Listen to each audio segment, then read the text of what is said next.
Okay, so thank you surfers for beginning to clear the area. We've got about 5 minutes till start time. So at about the 2-minute mark, I'll notify the heat in the water to take their position. But thank you.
Well, good morning and welcome to another glorious morning. The sun is shining, the waves are pumping here at the Taiwan Open of Surfing. We're into the 5th day of competition and it is looking like another glorious morning to get the round of 16 underway. I'm joined by Tippy Jarbrick and almost need our sunglasses on in the booth. Tippy, it's pretty glary out there. Yeah, looks glorious day also, I would have to say. This is heat number 1. First heat of the day, we have Minami Nonaka, Alice Cooper, Sasha Baker, and also Nilby Blancada. Yep, a nice international flavour to the opening heat of the day. And here we see live action up and riding. Alice. The girl from New South Wales. Great competitor. She's done a lot of the Asian events over the years, Tippy. Yeah, he won Krui also back in the days. One of her first maiden QS victory, if I have to say. Yeah. And there we go, a bit of a scale setter for the morning. 1 minute has transpired already, so at least be happy to get the ball rolling. And right now you can just see the beautiful glassy conditions we've got on offer. Yeah, it'll be a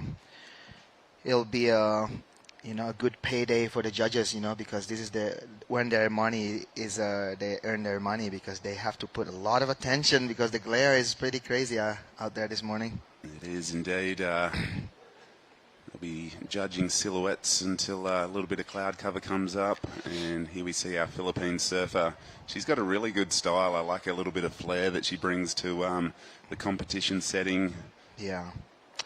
I have to say the way she surfs, she pushed a bit more on the tail, surfing back in Cloud 9. This is just a really short ride there from Sasha Baker. Nothing too serious, this past 2 minutes just passed by. Yep, well, the ladies are getting busy, locking in scores and just getting the toes in the wax, so to speak. And, yep, right now, 30-minute heats have been called today.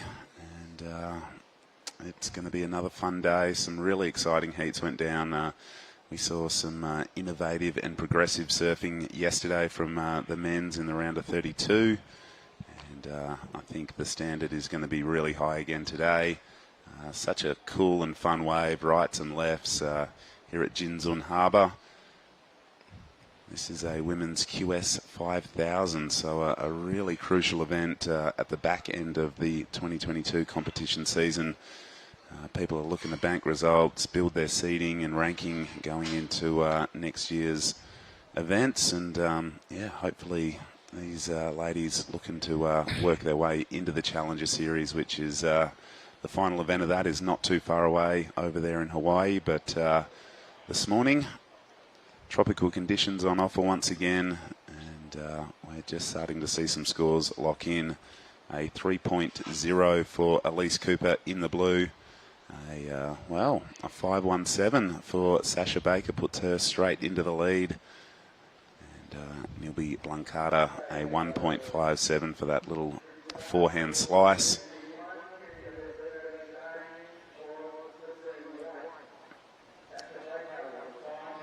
What'd you get up to last night, Tippy?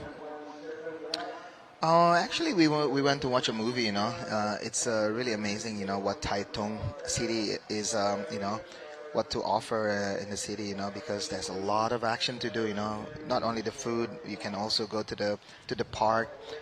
We went to the library last night. There's a really nice library, and then if I'm not wrong, next to the library there's an art gallery, and They have an art show also last night. So pretty artsy, town, I have to say, Taitung City, yeah. It certainly is. Well, stoked to have Ty Sarati, the WSL Tour Manager and Contest Director, on the couch with us. And I'd like to say good morning, Ty. Good morning, Justin. Good morning, Tippy. Morning, Ty. Mate, can you tell us what we're looking at here on day number 5? What can we expect for competition? Yeah, the wave conditions look really fun again, sort of in that 2 to 4 foot range, super glassy and clean. We'll look to do both the women's and men's round of 16 today, and then keep the quarterfinals on standby. But as the tide fills in, the wave quality will probably drop a little bit. So we've got a fair few days up our sleeve. Yeah, we'll just see how it goes today. And, mate, you've been here a lot of times, I'm sure, but a really cool event. And, yeah, this culture and place is super unique. But what's been your favourite thing about coming back to Taiwan? Yeah, it's such a special place. It's one of my favourite stops on tour. I think just the waves. You get to surf so much here. It's pretty amazing setup. Obviously the food's pretty amazing, and yeah, the people are so welcoming. So yeah, it ticks a lot of boxes. And tell us, 30-minute heat, a lot of opportunity out here at this break. 30 minutes seems like a short amount of time for people, but you know, the surfers are really loving the extra 5 minutes you've allowed in these really crucial heats. Yeah, well, this is the last 4-man round, so we thought giving everyone 30 minutes to, you know, just find 2 good waves is probably the fairest way to go about it. Yep, good call. I like it. So there it is, the official call for today. Women's round of 16 to kick off. We've got 4 heats of those. We'll go into the men's round of 16. Quarterfinals do go person on person, and they're on standby. But Tai, we wish you the best of luck in your role today. And mate, you've been picking it like a nose. You've done a really good job in, you know, getting the heats out there in the right order. It's been an exciting event thus far. Any highlights for you? I think just the overall event's been pretty awesome, and just being back here in Taiwan, it's yeah, can't really fault it so far. It's been pretty amazing, and hopefully we get to finish in some good ways, and yeah, so, looking forward to an exciting finish over the next couple of days. And give us any insight on the forecast. It's been really consistent in this sort of 2 to 4 foot range. What can we expect for the back end of the waiting period?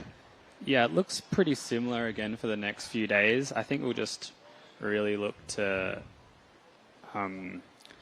use the lower tides in the morning with the cleaner conditions. So yeah, probably look to run 3 half days to finish off the event. Yeah, great call, great insight from Tai Sarati.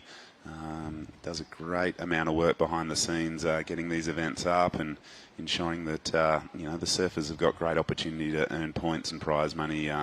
It's a crucial event for the ladies, as we said, a QS 5000, and we see Ann Dos Santos on screen getting ready for the next heat. Tai, pleasure to have you here, mate, and we look forward to catching up with you later on during the event. Thanks, Justin. Thanks, Tippy. Wow, that's a pretty good insider from Tai Sarati. Probably he's gonna go to back to his desk, have a couple meetings with the WSL big bosses, you know, sending information about how good is this event. So hopefully they can sign a deal for a couple more years in Taiwan, because this is an event that everybody will look up to and then plan to come maybe in the future, maybe next year. Yeah, I think a lot of people first time here to this beautiful region, and as we see up and riding, this is Elise Cooper. Good connection through this left-hander, and she wants to finish strongly, and yep, that is her second scoring wave, and banks a series of nice forehand manoeuvres. So you can see the intensity and the desire from all these ladies in the opening heat. We do have some scores in. The best of it right now sits in the white column, a 5.17 and a 4.10. So Sasha Baker in the white has taken an early lead, and we've seen that been really important throughout the event. Tippy getting out there and banking a couple of good scores, applying a little bit of scoreboard pressure early, and sort of seen those surfers who have been able to do that sort of, you know, finish in a really good position. Yeah, a lot of time that we saw, like the heats that's passed during this event is anybody that you know, putting an early heat, it's almost like you know, they tend to advance. So we'll see this one. This is Nilvi Blanca. A couple of days ago, she did a really strong performance on her heat, and then this one Looks like this wave is also linking up a little bit for her, yeah? Yeah, but I like the insight that Tai Sarati provided us. It's definitely better in the morning. The lower tides and the glassy conditions, it's really rippable. Got a little bit funky as the tide filled in, and sort of seems to slow the wave consistency down a bit. So I like the insight. We can expect to probably be running some early morning heats for the next few days as we see our Japanese surfer up and riding here, throwing it up on the backhand. That was a strong one, Justin. And repeats the dose there. So I've been really impressed by the Japanese surfers. A strong contingent in both the women's and men's draw. And, we'll confirm some scores shortly. We've just ticked past the 20-minute mark, so 10 minutes have transpired, and pretty much everyone now with 2 scoring waves on the board.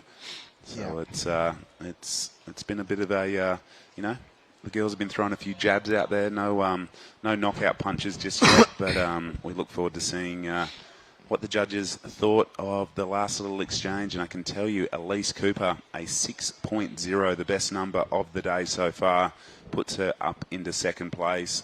She'll be looking to improve on her backup score, being a 3.0. Yeah. And you can just see the glare making life that little bit tricky, but this is Elise up and riding again. Yeah, so,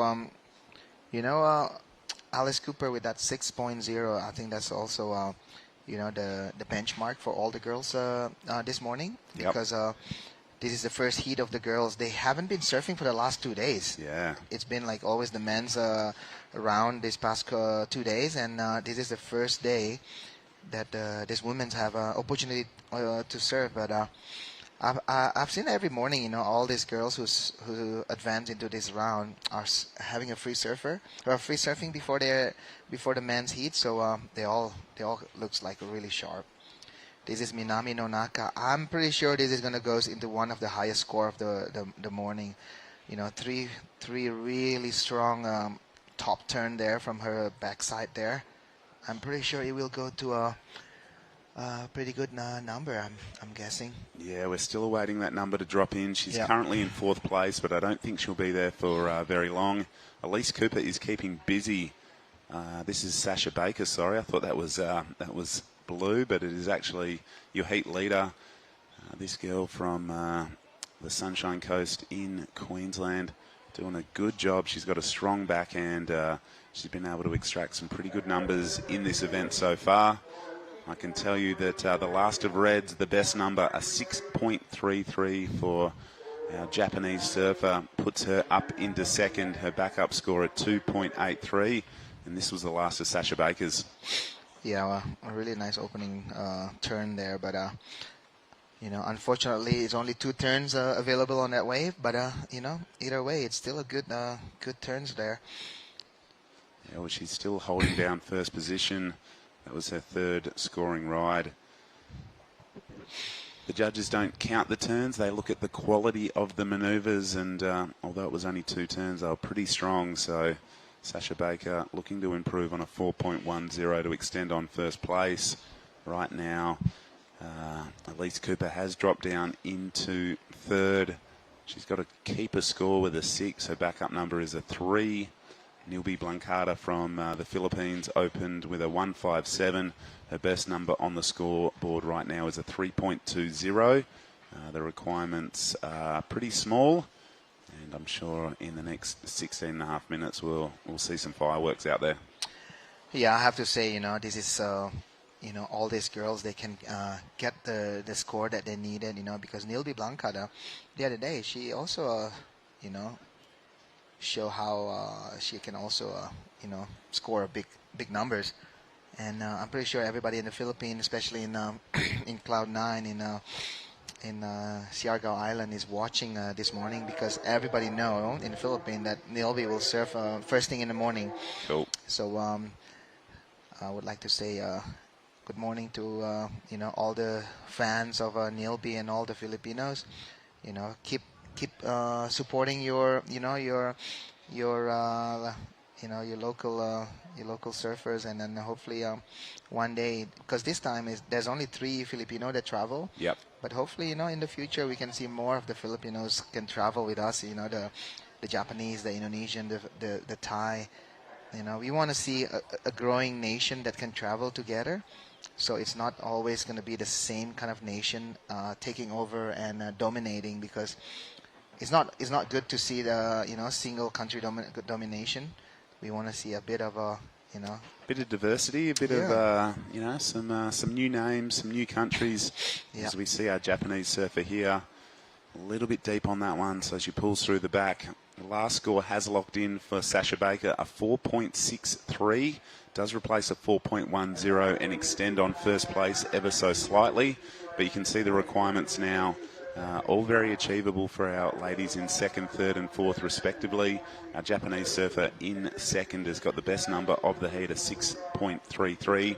Her requirement to go to first is a 3.47. Elise Cooper just needs a 3.17 to go up into second, and Nilby Blancada needs a 5.97. Opting for her backhand now is the surfer from New South Wales, representing the Blues in the blue rash vest. Wow, that was some good surfing. You can see the sort of body language looks good. I like Elise. She's an absolute rock star. She's a really cool presence to have around the event. And talk us through the replay, Tippy. Yeah, this is her first backside, I have to say, Justin. Yeah, but this wave just offering a lot of good canvas for her, and then she finished it.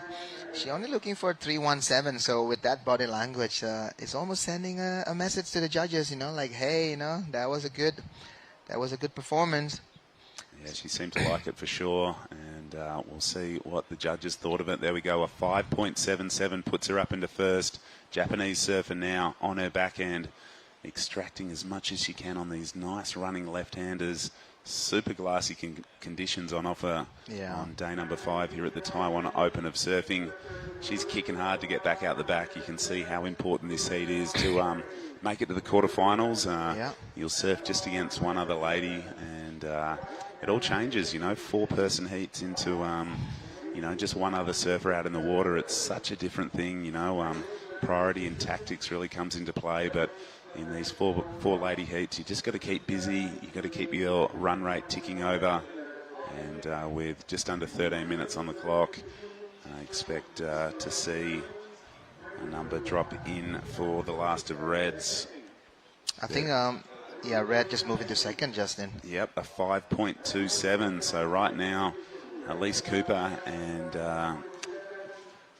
Minami Nonaka, sorry, have been the only two surfers to lock in a 6 and a 5, and I think deservingly they sit in first and second respectively.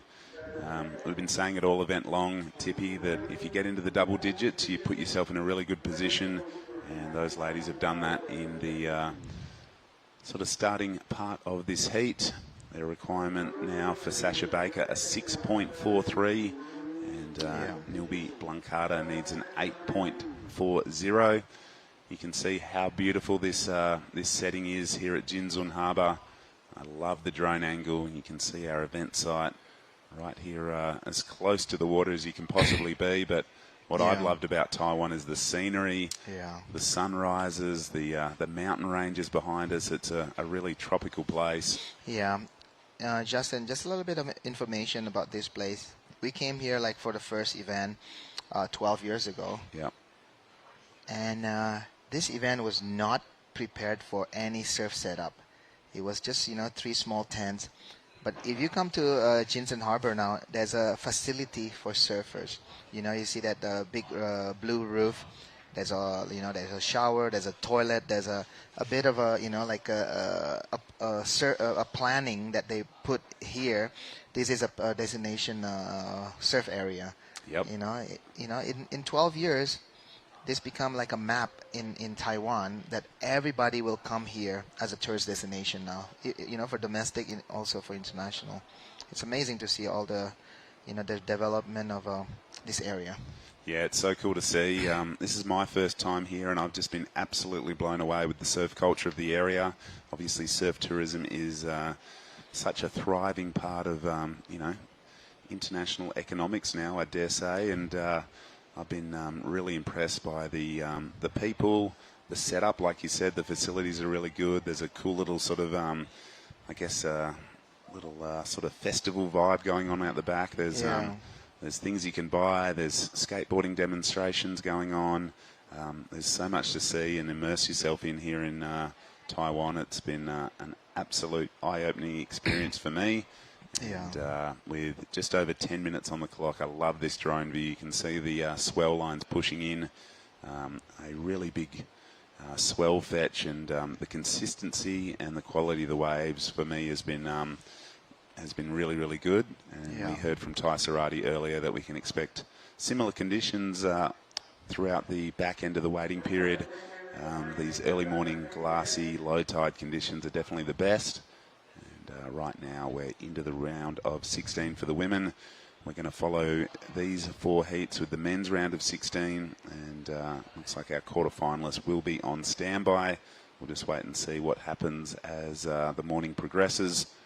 9.5 minutes on the clock. It is Elise Cooper from New South Wales holding down first.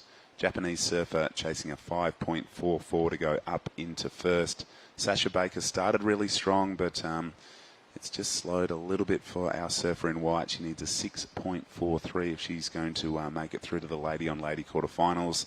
And our Philippine surfer has first priority in the green rash vest. She needs an excellent number, but she'll definitely drop that requirement if she can get rid of a 1.57, which is her low backup score.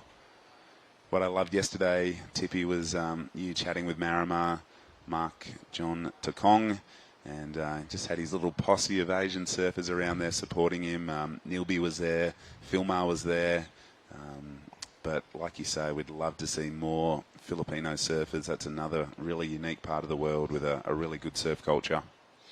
Yeah, for sure, because at the end of the day, we're doing this, all this thing, around surfing.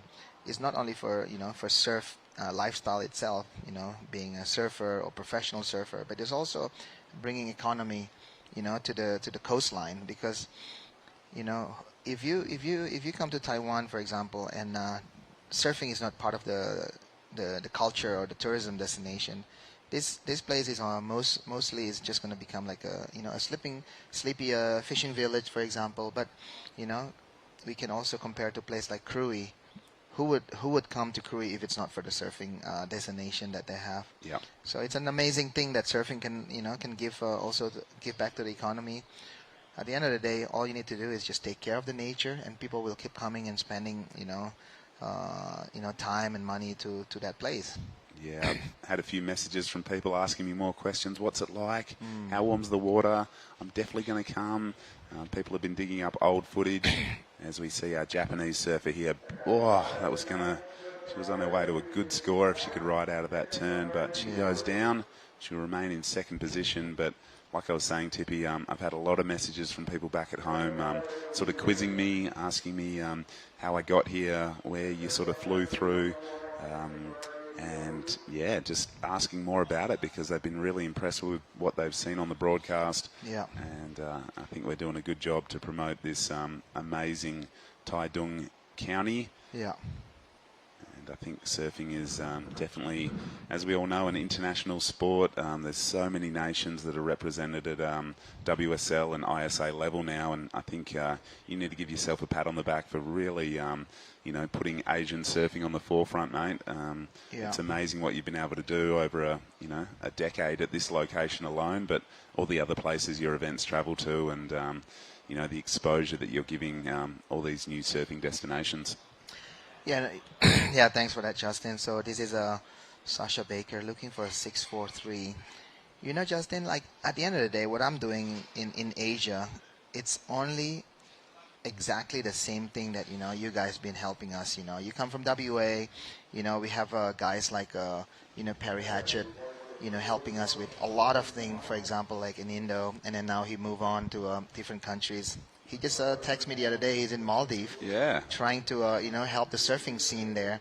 And at the end of the day, the knowledge that you have to pass it on to the area, to the people that need it, because you cannot lie that Taiwan have the assets. They have the wave. We have to come here, deliver our knowledge. We have a knowledge exchange, And then at the end of the day, we tell them, hey guys, whenever you want to come to Bali, you know somebody, you know me, for example. If I want to go to WA, I'm just gonna call you, Justin. So at the end of the day, surfing also bring friendship. We transfer our knowledge.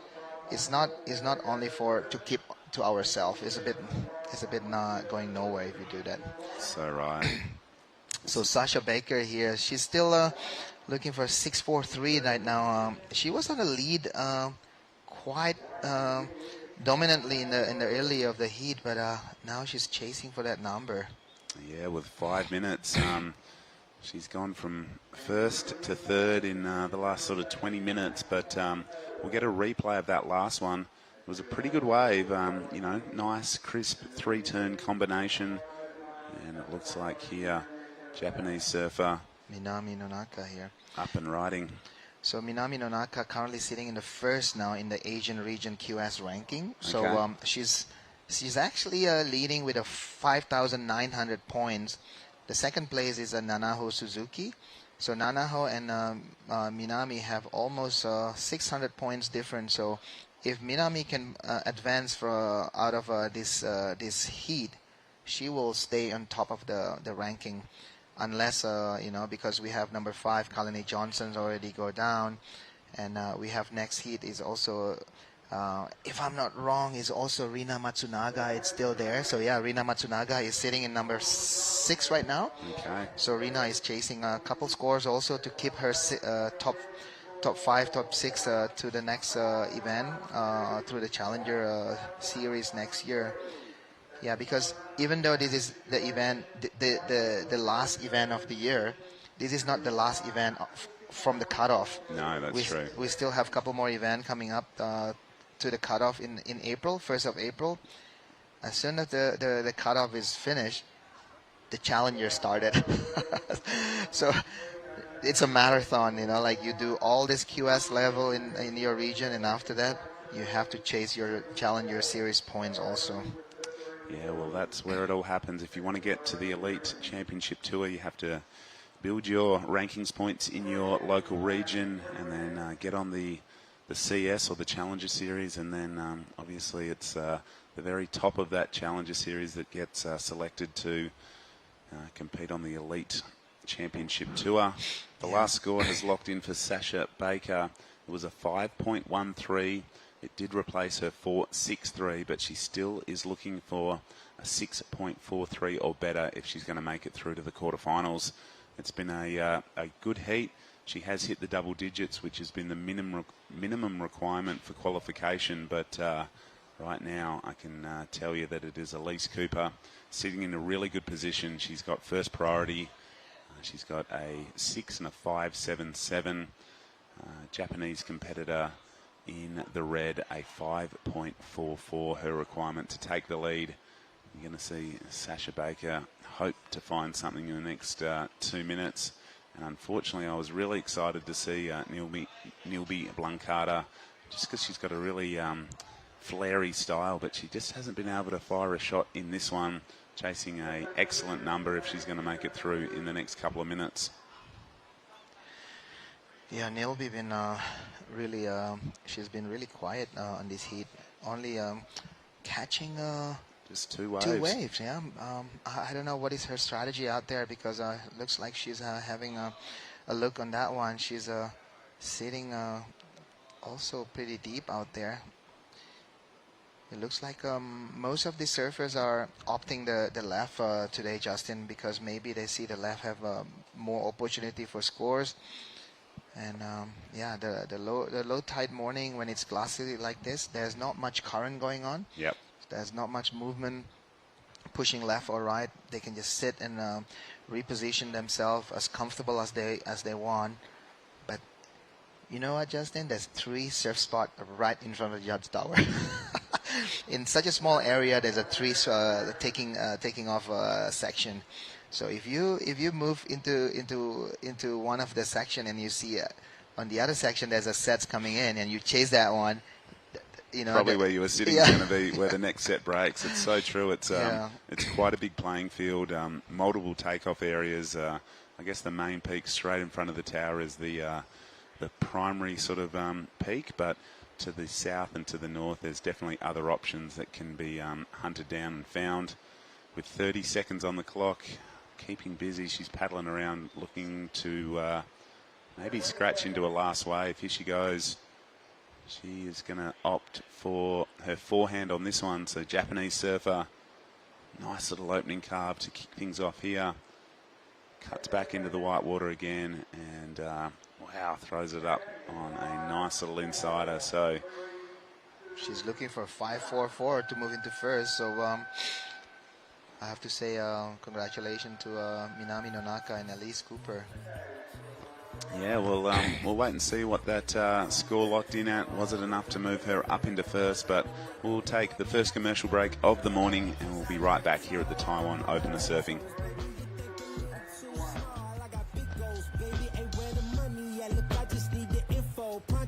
I go and get it and split it with my kinfolk daily, and I'm the type of that might change my number on you. Yeah, that's how you react when people took a slumber on you. Pretty brown skin, baby, I can see the summer on you. You see.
Good morning, welcome back to the Taiwan Open of Surfing. We're into the second heat of the day. This is round of 16 action, ladies side of the draw, and Tippy Jabrick. This heat is stacked. Wow, Wheeler Hardy, Dos Santos, Ali Harrison, Rina Matsunaga, they're all, pretty high up in the ranking. Rina Matsunaga is number 6, Wheeler Hardy is number 1. So, Paige Harvey is number 1, so Wheeler Hardy is also trying to, do a lot of damage on this heat here, and hopefully taking the Taiwan Open of Surfing. Looks like Ali Harrison on her backhand in the white jersey.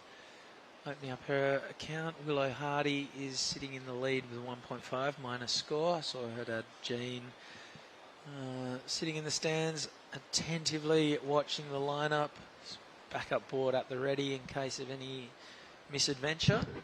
And Rino Matsuoka moves into first priority, waiting on scores to come for all 4 surfers. So Elise Cooper and Minami Nonaka getting through that last heat. Unfortunately, we say farewell to Sasha Baker, the Aussie, and Nilby Blancada from the Philippines. Nilby provided us plenty of highlights in her earlier couple of heats. She was absolutely ripping. And I'm sure we will cross down to Justin to have a chat with Elise at some point very shortly. So 4 heats to run on the ladies' side of the draw in the round of 16 action, and then 4 heats of men's round of 16. And then we're into the quarters. We have 4. We also go down to surfer on surfer action from this point on. So these are our last rounds of 4 surfer heats. This is Annie dos Santos. She's Brazilian, but she lives in Manly on the northern beaches of Sydney in Australia. And here goes Willow Hardy. She's from West Oz. So we've got sort of 3 very separate corners of Australia covered, as well as Rina Matsunaga from Japan. Here goes Willow Hardy from Margaret River. Surfed as a wild card at the Margaret River Pro this year, so has had a taste of things at the competition at the highest level. That's Ellie Harrison's opening wave. Opening score for Rena was a 3.57. Still waiting for scores for the other 3 ladies in this one. 5 minutes done, 25 to run. Yeah, so Willow Hardy is sitting number 7 right now, Binzi, so she's opting to get a good result here.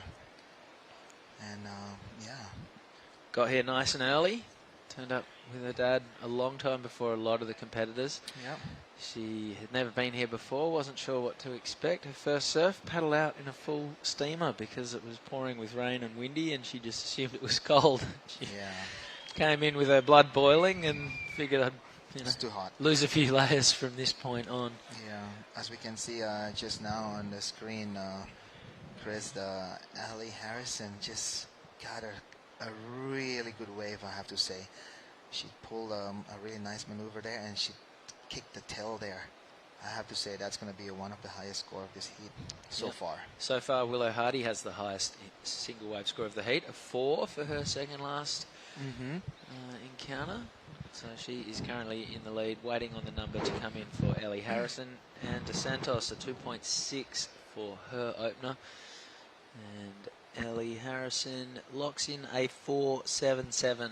So it is the highest score so far. Yep, so Ellie has the best wave of the heat, 4.77. Willow has the second best wave, a 4. And Rena has a 3.57. And Anne has a 2.6, and that is the order of proceedings. You think all 4 of these ladies will be looking, no, at this level 4s aren't going to cut it?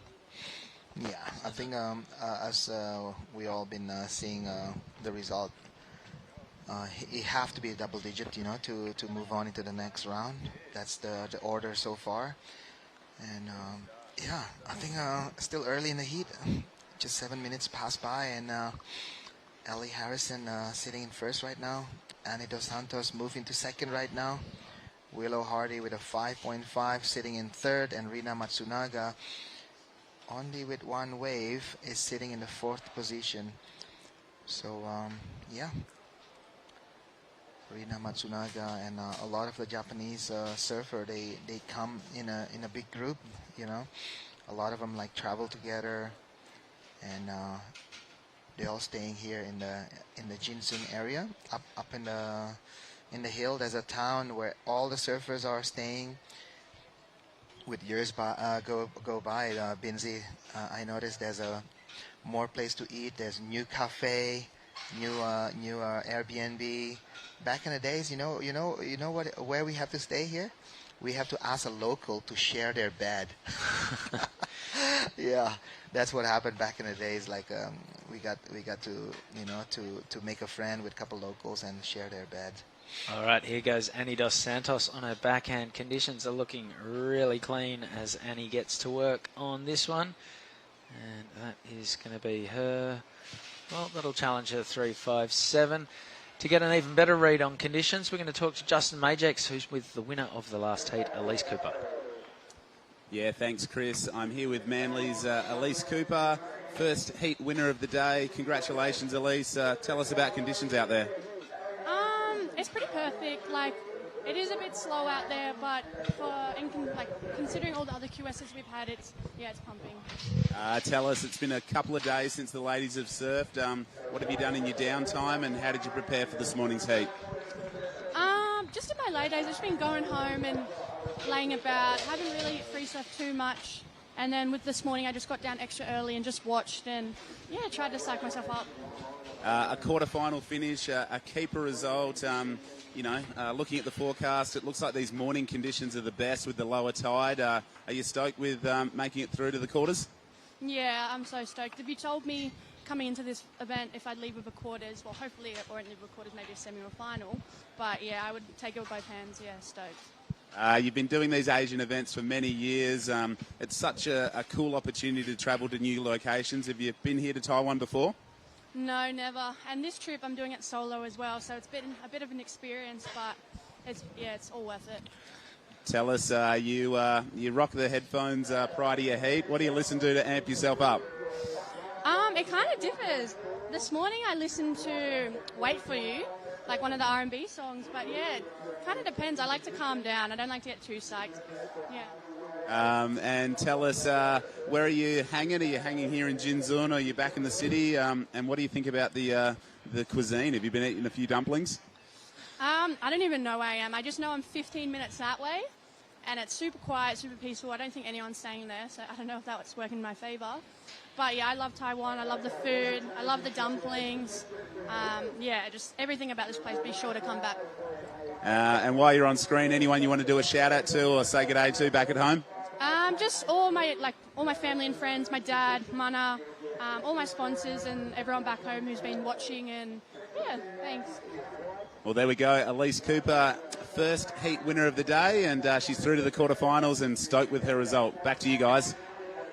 Thank you very much, Justin. Yep, things going a lot better for Elise today than yesterday when she came an absolute cropper on the rocks, heading out for that free surf after play was done for the day. And, thankfully today she hasn't put a foot wrong. Elise Cooper from Manly, originally from Maroubra, is through to the quarterfinals, and she's pumped on that result. One of the two ladies in the water right now is going to be joining Elise Cooper in the quarterfinals, and right now it's Willow Hardy who's heading in the right direction. A 5.83 to her name for her last wave. Pair that with her previous 4, and she is in the lead. Ellie Harrison has a 4.9 and a 4.77 to be sitting in second. Hot on her heels, Annie Dos Santos has locked in a 4.4 for her last wave. So little by little, 2 wave totals are increasing, and we've still got 18.5 minutes to go. This is Rina Matsunga in green. She was in the lead quickly, but she's now down to 4th. Now Ellie Harrison getting plenty of drift out of the tail. Not sure what she did on the first couple of turns before that, but it might have been pretty good because the stand next to us is erupting with Aussie support right now. 18 minutes to go, and plenty of lines on the horizon. Tippy, run us through these replays.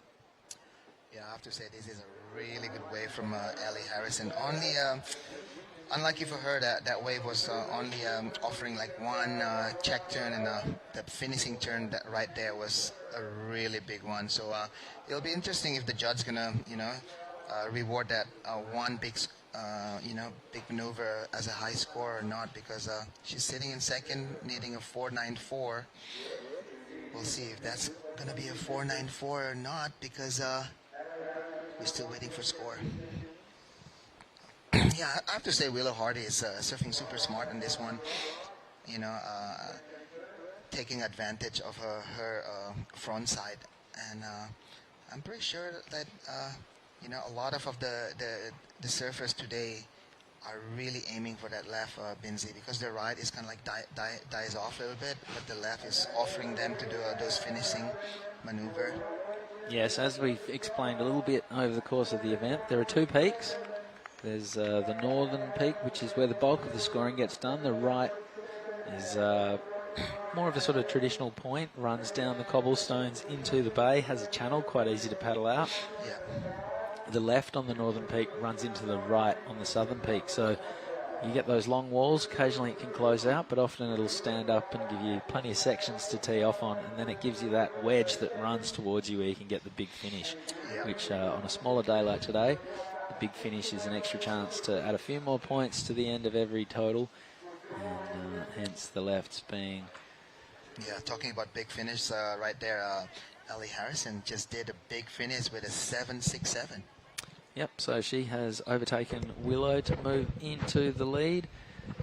The 2 Aussies at the moment are they definitely wouldn't be feeling comfortable, but they have done plenty of work that they'll be happy with to this point. Ellie Harrison, she's not going to rest on her laurels one little bit.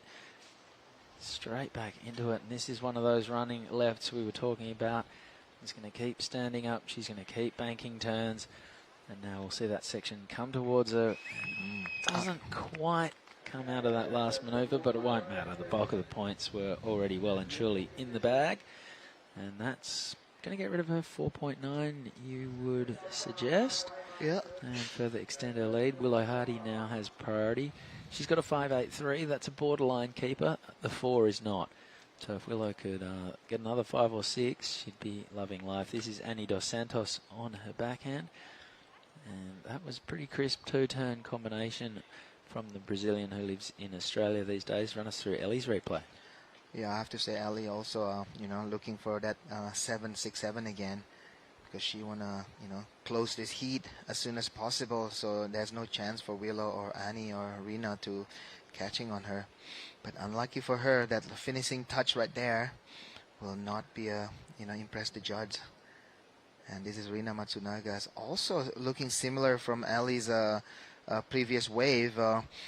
So now, right now, Rina is looking for a 6.26. So couple scores to locked in, Binzi, to see the if there's going to be a position changes or still on the same order. As we can see, Ellie Harrison is comfortable with the 12.57. Yep, 14 minutes and change to go. Willow Hardy has priority. She's the only surfer who's not waiting for a score at the moment. And you can see there's we've lost more than half of the field, so there's a few less people in attendance today. Yeah, a couple of them are they went free surfings around the competition area. I heard there's a really good wave, just not far from Jinzun Harbour, but when there is a swell here, Binzi, there's a lot of point breaks around this area. All you need to do is just explore, but condition is a bit small right now.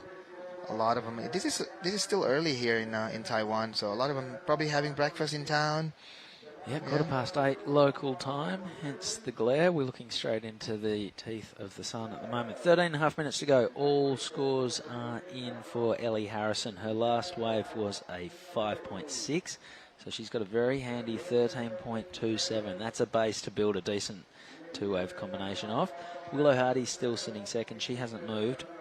She has gone slightly further into second, though. She's now requiring a 7.45 to get up for the lead.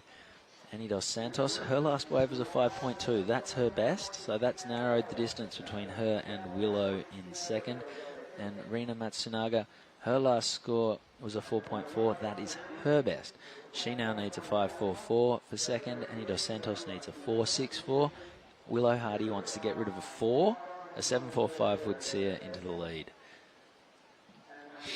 Yeah, it will be a loss for Rina Matsunaga, for her campaign on this QS event, because she's sitting at number 6 right now. There's a lot of girls under her still competing in this event. There's a couple Japanese are still on the draw, and yeah, also for Willow Hardy, she's looking good. She's sitting around the top 10. She want to move up, making sure she can lock in for the challenger.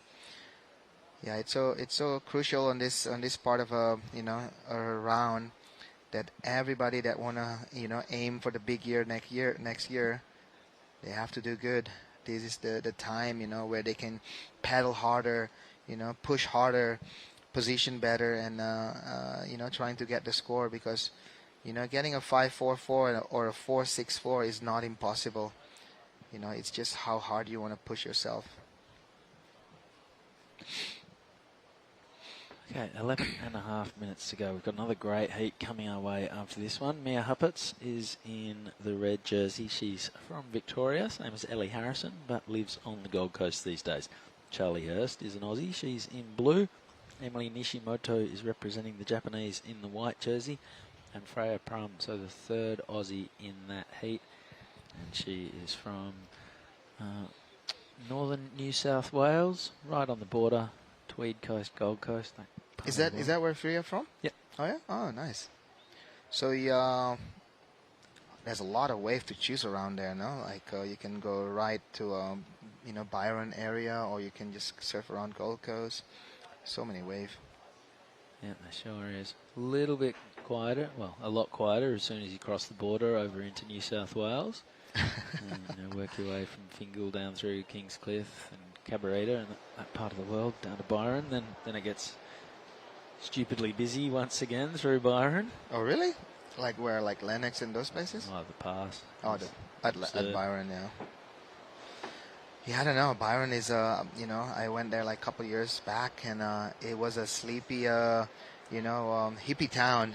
But that was a long few years back. That was 10 years ago, but I heard now it's like, it's almost like Canggu. Oh God. Yeah, if you are anybody in the surf scene, you can be seen at Byron Bay. I heard these days. Yeah. I don't think it has to be the surf scene. You just have to be the scene.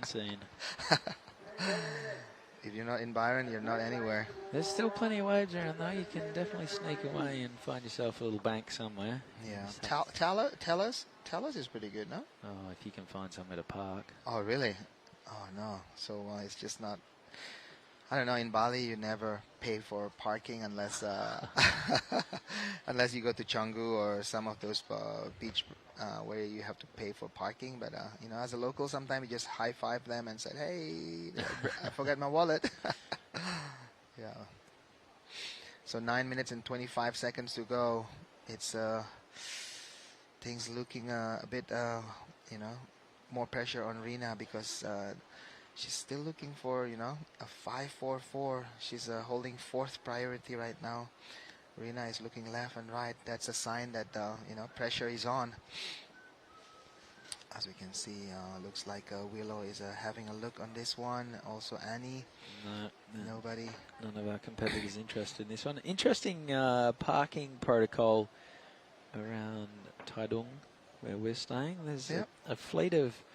not parking inspectors, the sort of parking officers who ride around, they put receipts under your windscreen wipers and then they come around every kind of hour or so and they stamp your parking ticket that's on your windscreen and then you sort of self-report, I think. I kind of like that idea rather than giving a parking ticket, like saying like you did a bad thing, you this and that, but this one is more like, hey, you park here for 2 hours, you pay 2 hours. And then I guess you log on, maybe there's an app or something, and you sort of self-report and you pay your parking, but we're quite lucky. Thanks to the Taitung County government, we just give our parking dockets to our hotel reception and they sort it out for us. Yeah, that's nice. So Rina just finished her ride right there. She's looking for 5.44. Let's see if that's going to be enough with 7 minutes, 50 seconds to go. Looks like Rina still have things to do. And Ando Santos, Annie is looking for a 4.64. That's a good first turn. That turn. She's going to have to put the foot down. She can't reconnect with the open face. So one turn. Yeah. Probably not going to be that big of a score because there's plenty of opportunity to link a few turns together today and put things into a combination. And if she can put another maneuver right there after that big maneuver, that could be in the range of what she's looking for. 7 minutes 15 to go. She's in theory looking for a 4.64, but these ladies are all going to be chasing 5, 6s, 7s at this level. The quarterfinals are up next. You don't want to be coming into the finals with a pair of 5s under your belt. You really want to be starting to find your groove and know that you're capable of putting those bigger scores down because competition's only going to get more and more fierce as we get down to the business end of this event. We've raced through it so far. I think this is the 4th day of competition. It's 5th day. 5th day of competition. We've still got 4 days left in the waiting period, and we're already down to the quarterfinals. So, if tomorrow was firing, we could finish the event pretty easily. I think this is one of the easiest, event to call for Thai Serati because we have such a big window. The wave is always here. It's all about playing and providing the best condition for the surfers right now. But at the end of the day, if tomorrow is firing and there's no no excuse to delaying the final. Who knows? That could be the call. But at the end of the day, we have to make sure that this event is providing the best condition. Yeah, I mean, if we get down to the quarterfinals and there'd be 8 surfers left both sides of the draw. There'd only be 16 surfers left. That sounds like a pretty good reason if it's firing to call it off, let us go surfing for the day, and then wait for the weekend crowds. How's that sound? I think that's a good idea, Binzi, yeah? Because, at the end of the day, we all surfers. We all want to have our own empty, playing field. So why not? Let's suggest that, and then keep the camera rolling. No cameras. The commentators and cameraman cup is always a classic. Let's do that. No, we need to have the broadcast crew on. They want to see you, Binzi. No. Come on. Nobody wants to see that. 5 minutes remaining. Ellie Harrison is in the lead. Willow Hardy is sitting second, only just. And you know that Willow and Annie Dos Santos are both really desperate to upgrade the 4s that they've got as their second scoring waves right now. Here goes Willow. All right, this is a big opportunity to really shake things up in this heat. She wants to get moving, flying down the line. Open face carve so far. Now that stands up 2 turns and squeezes one last little jam out. Nothing super dynamic about that wave. I think she wanted a little bit more when she took off. Yeah. You imagine that's going to trouble, that might sort of push that 4 a little bit higher. Yeah. But probably not the wave that Willow was hoping for. Yeah, the setup was there, as we can see, if there's a replay, the setup was there, the speed was there. But I think she's choosing that roundhouse cutback as her first maneuver right there. It could be, not what the judges is looking for. You want to see off the lip, a bit of more you want to go vertical. You want to go vertical, yeah, because judges, as far as this round, they want to see, surfers pushing more of the limits. Yeah, so the comparison right there, you remember Annie Dos Santos, her last wave was just that one turn, but it was pretty nicely placed. She went vertical. She got a 3.73 for that. Yep. Willow Hardy, her last wave was a 3.93. And I mean, that was obviously a better wave, but had there's a lot of downtime. There's an open face roundhouse cutback, and then a couple of little jams down the line that the judges aren't going to fall for. Yeah. And those 2 waves have come in around about the same range, whereas Annie just did that one turn. One maneuver, yeah. So, ooh, look like somebody's looking for this one. Ooh, no. Both surfers Ellie and Anne are having a look on that one, but deciding not to go. Ellie Harrison, actually, she's in a really good situation right now, sitting in first and also holding first priority. She can choose whatever she wants, and second surfer, which is Willow Hardy, is looking for a 7.45. So I would say this is the fight for second place right now. I think so too. Yeah. All right, here goes Willow.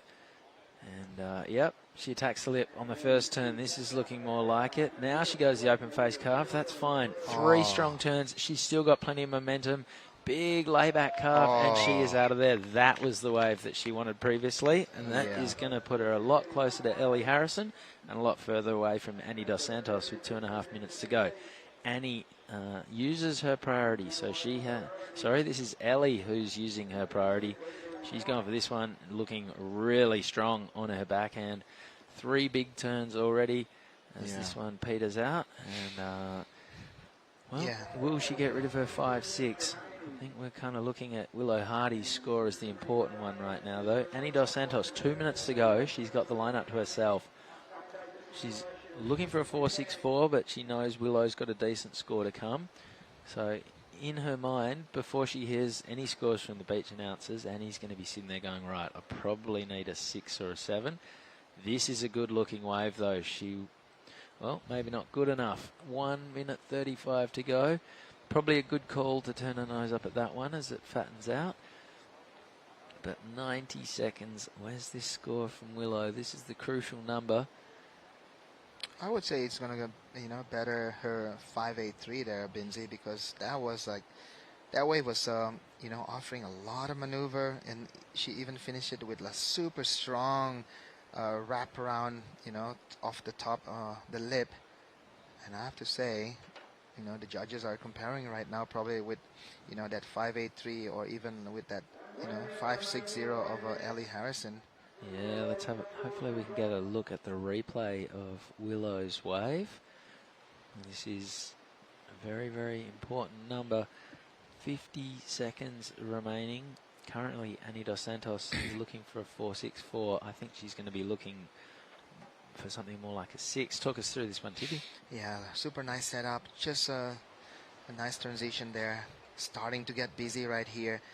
This is a really nice one, and finish with that one. That was super critical right there, Binzi. I have to say it will go to her top two score. It sure does. It's a 5.7, so she has not quite overhauled Ellie Harrison, who's still waiting on the score for this wave, but she's put a lot more space between her and Annie Dos Santos, who is now chasing a 6.33. This was a 4.13 for Rina Matsunaga, and it looks like that's going to be her final shot. Yeah. With just 5 seconds to go, it is the two Aussies, Ellie Harrison and Willow Hardy, through to the next round. Well, we're still waiting on a score to come in for Annie Dos Santos. Didn't see that wave. She's looking for a 6.33. Even without seeing the wave, didn't hear the sort of uproar from the grandstand that would have suggested maybe she'd caught a wave that was in contention. And there it is. Her last wave is just a minor. So it is official. The two Aussies are through to the next round. Don't go anywhere. We're going to take a quick break and be back with more action from the Taiwan Open of Surfing. It's Heat 3 of the round of 16 coming our way right after this.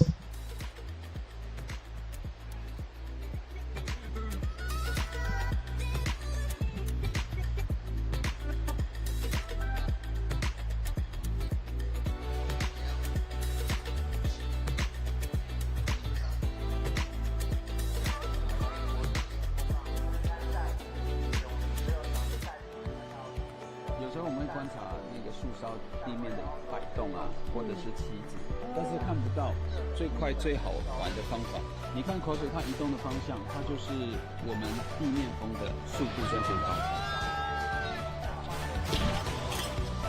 等一下呢，我们要去的那个前点要上天桥，深度蛮深的，所以我们都要检查一下哈，你的电脑表看看有没有进入这台的时间。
Welcome back to the Taiwan Open of Surfing. We are into the second half of the round of 16. Ladies side of the draw. Mia Huppets is the surfer in red. She's open proceedings with a 5.5. Freya Prum, fellow Aussie, is in green. She's got a 3.5 to her name. Charlie Hurst and Emily Nishimoto yet to open their account. Good morning, Giada Lagarde. Good morning. Thank you for having me back in here. Yeah. Hey, there we are. You've had a look at conditions. How is it out there? Yeah, the waves are looking so glassy. It looks really fun. It's consistent, and you know, it looks like there's a bit more face to it today. And I'm excited for today's action. Yep. Any surfers in particular you've got your eye on? As we see Ellie and Willow, these rocks are treacherous. Yeah, those rocks. I've definitely seen a few falls, and it's actually really difficult to walk in and out. I know Elise Cooper definitely struggles, and she says, you know what, those rocks kind of give me a little bit of anxiety. You've got a big hole in your toe as well, I see. Yeah, I took a fall the other day walking out of my first heat, but you know, the barnacle hit me really, really well. So, but it's all good. The fun part about those rocks too is you don't know which ones are the slippery ones. They all look the same, and then you put your foot on one and you are ice skating. I borrowed a board off one of the judges yesterday and thought I'd got through unscathed, and checked the bottom of the board and it was all fine. And it turns out I'd cracked one of his fins, so he wasn't too thrilled with me after that. Here goes Mia Huppets. This was a 5.5, setting the tone for this heat. And Freya Prum is sitting in second with a 3.5. I'm sure we'll get the replay of Freya's opening salvo at some point as well. I really liked Mia's first turn. It was really smooth, it was nice, and she's a very stylish surfer.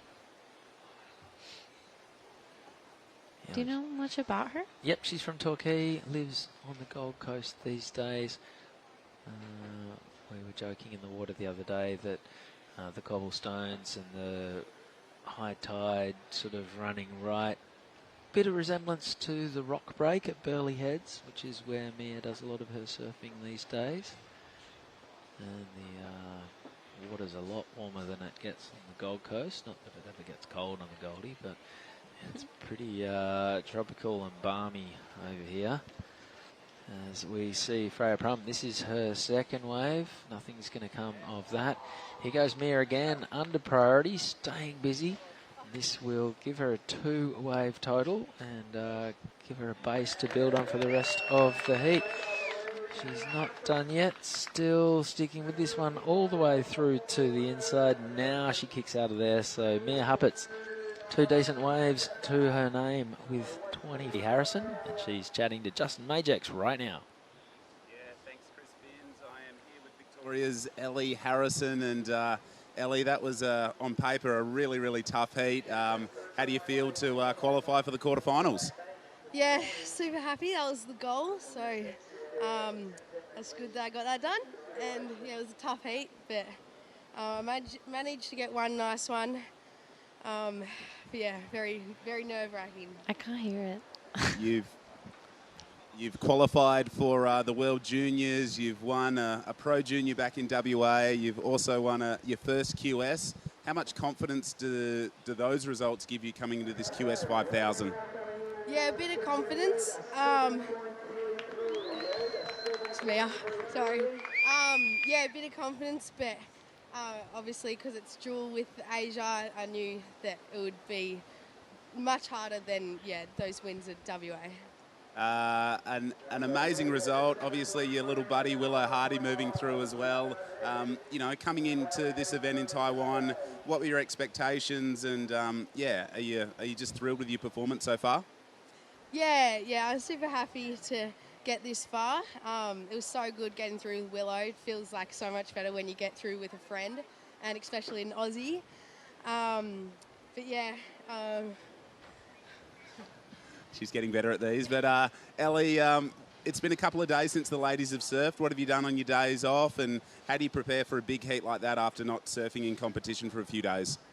I had a couple surfs at the river mouth and just, I don't know, explored around, ate some food, had some dumplings, lots of dumplings. And those pork buns, they're pretty good. And just hung out at Jacaranda, best place here. Arnold, Jessica, hello if you're watching. The place is amazing. Tell us about conditions. It's super glassy out there. Have you changed up your equipment at all? Yeah, I went with my epoxy this morning. I was like tossing and turning on what to go, but I was, just went the epoxy because it's some of them are kind of fat, some of them have sections, so I was just like, that'll be a good decision. Tell us, it's a perfect right and left-hand peak out there. What do you feel more comfortable on, going left or, powering in on your forehand? I think the lefts, I'm really liking my backhand at the moment, but whatever comes my way, I'll try surf it. Your mum's here with you, a massive supporter. She's always so happy and friendly around the competition area. How good is the vibe here in Taiwan? Yeah, my mum's here with me. She's the best. She's a good supporter. It's good to have all the Aussies down here supporting. So, it's good. Well, she is a smiling assassin. I love her work, and she is through to the quarterfinals. You beauty. Thank you, Justin Majax. And while he was talking to Ellie Harrison, Mia Huppets has dropped in a 7.33 to give herself a 12.83 two-wave total. And she'd be feeling pretty happy with her first 10 minutes of this heat. The only scores of any significance, and she's got both of them. Here is, I think this might be a replay. Yeah, this looked like a replay of that wave we saw earlier. That first turn was so beautifully surfed. Yeah, this is the one. And she finishes it off really nicely. Such a, so much speed in her turns, and really, I really like her surfing. All right, this is fellow Aussie Charlie Hurst on her forehand, answering back. So score still to come for this one, and it's going to be a pretty decent number, I think. So the left running, and we see Freya Prum on the wave behind, so we'll need to catch up on that one as well. Her score has come in. No, we are waiting on a score for Freya as well. So the lineup, the sole possession of Mia Huppets and Emily Nishimoto. Freya Prum and Charlie Hurst making their way back after exchanging lefts. 19 minutes and change to go, and then we roll on into the last heat of this round. It's Holly Williams in red. Paige Harrop is in blue. She's come straight from Sakurama, the Challenger Series event on the other side of the world. So a lot of travel in Paige's passport this last little while. And then Nanaho Suzuki and Philippa Anderson, highly touted Aussie, will be in green. Just while we've got a little bit of downtime, Justin Majax has gone and dug up Willow Hardy's legend of a father, Gene. Take it away, Jado. Yeah, I'm here with two fellow West Australians, and I thought I'd take this opportunity to grab them and get some insight from Willow, who's just made it through to the quarterfinals, and her dad, Gene, here as well. But most importantly, Willow, a quarterfinal finish at a QS 5000. How are you feeling? Oh, I'm shaking still, honestly. Like, getting down to the back end of that heat, it was, like, looking pretty close. I was, like, trying to hang on to second. I was just so stoked to get that little at the end and hang on to second. You've been hanging out with Ellie heaps. I saw you both in the heat draw together. I was going, I hope they both make it through. But how cool is it competing with Ellie, travelling with Ellie, and now being a quarterfinalist with her as well? Oh, it's crazy. Like, Ellie's one of my best friends, and to, like, share all these experiences with her and to have a heat with her and us both get through, it was, like, the dream scenario. Oh, I'm so stoked. And you're here with your dad. He's a massive supporter, and you guys have been racking up the frequent flyer miles over the last 12 months. How good is it to look back and know that your dad's on the beach, sort of keeping an eye on the situation and just being there to support you? Yeah, it's so good. Like, after every wave, he'll do, like, thumbs up. Even if it was a bad one, it just is like, okay, I've got this. Like, keep going. Just a bit of confidence boost, I guess. Well, we will throw to your dad. Gene, mate, you're an amazing surfer yourself. How good is it to see your daughter performing on this international stage and, making friendships and, banking points and prize money? It's just so good to be here, Justin. Like, honestly, the place, like, I look around, I look at these mountains behind me, and it just blows me away how fun it is. And we've honestly been having the funnest trip in the best routine, and kind of I think the results have just been a little bit of coming from that, because Willow's been having the best surfs, and, like, small waves is not like a massive forte, but she's just having the funnest surfs and improving every surf. Oh, so good, mate. We're from a beautiful part of the world. The southwest corner of WA is pretty unique, but these mountain ranges, the weather, the food, it's an amazing spot, isn't it? Mate, and the people. It's like I had a little surf over here on a softboard because I, I didn't bring a board and hide this board, and everyone was just hooting and giving me the shackers, and I just thought, hang on, this place is special. It's really, really special, and to do it with your daughter it's like a dream come true. And I've got the fam at home, and they're all cheering on, and Sonny and Olive, and you know, it's really special. And to have you here too. Well, there we go. A bit of awesome insight from daughter and father combo. The Hardy clan are ripping, and we'll see Willow in the quarterfinals coming up maybe tomorrow, maybe this afternoon. We'll wait and see. Thank you very much, Justin. Well done. Yeah, really hard to get conversation out of the Hardys. Hey to chat, those guys. Yeah, I interviewed Willow a few times at Kui and Nias, and she's such a smiley girl and so easy to chat to, so I really enjoy having them around. Yeah, they're fantastic. And Gene runs Cape to Cape tours in the southwest of WA, so does a lot of bushwalking. You can tell he's a tour guide. He can sell a place like no other, but it's not hard to sell right here in Taiwan. This is Charlie Hurst on her backhand. Her last wave was a 5, so she is sitting third, but she's definitely got the upper hand over Freya Prum, who's sitting second. And there it is, last score for Charlie Hurst, 4.1, so that does flip her into second. 15.5 minutes to run. Freya's last wave was a 3.67. Emily Nishimoto's only wave, a 2.93. So with 15 minutes to go, Mia Huppatz is in the lead with a 7.33 and a 5.5. Charlie Hurst has a 5. She needs a 7.83 for the lead. Freya Prum is now looking for a 5.43 to get up to second. And this lady, Emily Nishimoto, in the white jersey, is currently on the hunt for a 6.17. There's some good-looking opportunity as this one stands up and bends back at her. And that was a strong turn as well. Nothing super explosive, though. Here goes Mia Huppatz opening the shoulder. That board's looking really lively underfoot, just skating across some dead water, and she is out of there. 14.5 minutes to go. And priority is now with the surfer in green, Freya Prum. Yeah, this is our surfer, Mia Huppatz. She is so fast and sparky. I love her surfing. Beautiful style. She carves back to the whitewash and just looks for that power, but we'll see Emily's replay. This is one of the bigger waves surfed in this heat. As you said, there was nothing too explosive, but really well surfed nonetheless. Yep, 2 fluent turns, and then that was the big finish. A bit like Willow Hardy's second last wave in that last heat, though. I don't think the judges want to see you opening up with those open face carves. You really want to be looking for the waves that give you a steep, strong first section where you can really bash it, you know, kick things off with a bang, get a bit of attention, and then you build your momentum down the line and hopefully get the big finish as well. Start strong, finish strong, and do a little bit in the middle, and you're well on your way to success. Here is Mia Huppatz. She's on her backhand this time. Vertical, I like that, but she was a little bit late to the party and gets swallowed up and goes down. 13.5 minutes to run. That is Charlie Hurst on screen. She is sitting second. She wants to get rid of a 4.1. A 7.83 would put her into the lead. It's just going to be a minor score for Mia. Emily Nishimoto is probably going to get her best wave, which will bridge the gap between her and the progression positions. 13 minutes to go. Yeah, Emily Nishimoto a little quiet for now in the first part of the heat, so she'll be definitely looking to catch some more waves. The best part about surfing here is that you can even catch those scores under priority. You know, there's so many waves and so much opportunity that even you can go a little under and catch your own little bully wave to take you all the way to the inside.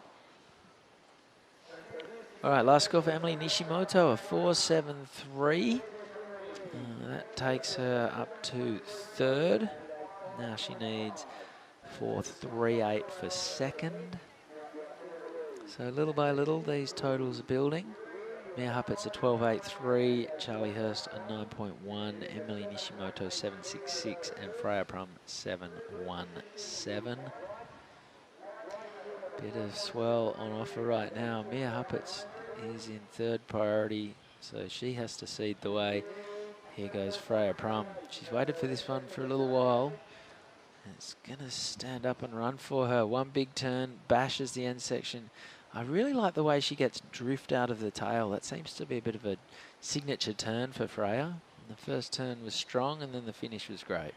Yeah, we've seen her do that turn quite a few times this contest, and I think I've seen her do it as well in a heat or two in Brazil. This is Emily Nishimoto.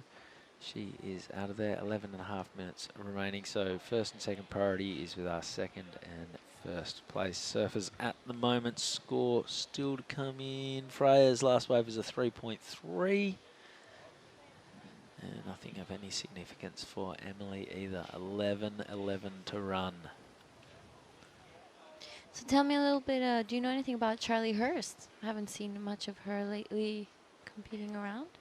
No, young Aussie. There's a whole tribe of them at this event who are travelling as a pack and supporting each other.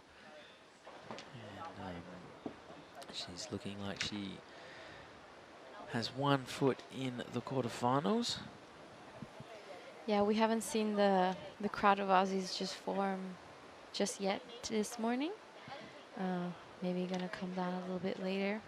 Yesterday, it all took over that angle in front of the snack bar. On screen, we have next heat Holly Williams, as this is Emily Nishimoto trying to better 293. 2 really nice turns, and it looks like this wave is just going to taper down. I stand corrected, it actually picked up. Got the finish out of that one. 10 minutes to go. And Emily, I think that's going to be in the conversation for that 4.38 that she needs to get up to second. Yeah, I agree. Definitely better. It's definitely going to better the 293. But she's definitely going to still be looking for something better. This is Freya Prom on her forehand again. A nice first opening turn. A carve to like switch it up. And this wave is looking much better. She's definitely going to be starting to get that bowl rolling again.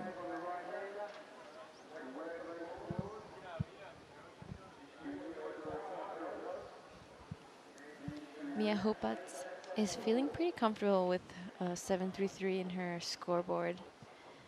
That definitely must be something she feels really good about. Yeah, that's easily the most significant wave of this heat so far.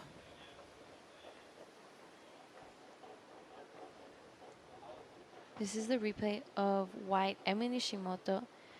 Beautiful first turn, just pushes the fins.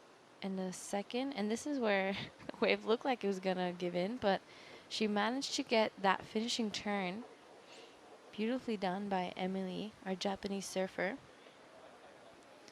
And Freya on her forehand. I like the variety she gave in this wave. And there's that turn we talked about with that fin drift. 8 minutes 20 to go. Good looking wave for Mia Huppertz. A little bit of a rock and roll floater to get out of there. That drew a bit of reaction from the grandstand. Can she upgrade that 5.5? Charlie Hurst, the south coast of New South Wales, would love to get rid of that 4.43.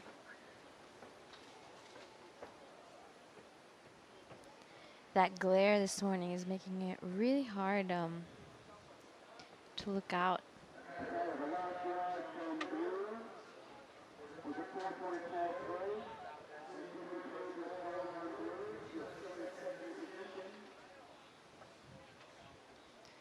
Who's coming up in our next heat? So Holly Williams will be the surfer in red. Paige Harrop is in blue. She is the lady on screen right there. She's competed on the championship tour in the past. She has competed on the Challenger Series all year. She's not having the best year on the Challengers. She was telling me the other day that she's not going to go to Hawaii because she doesn't think she can qualify for the championship tour this year. So she would rather focus on making sure she's back on the Challengers for next year and adding, you know, reset her sights on coming here to Taiwan to QS 5000. Why not? She's already going to be picking up 1,440 points, even if she came dead last in this next heat. She'll be looking to advance beyond that. So these are sort of keeper results if you're looking to qualify for the Challenger Series from this point on. So all of these ladies will be very happy. Freya Prum won't be happy sitting down in 4th place. And she's probably not going to be happy with that wave either. That was not the one she was looking for. Last score for Mia Huppets was a 5.23.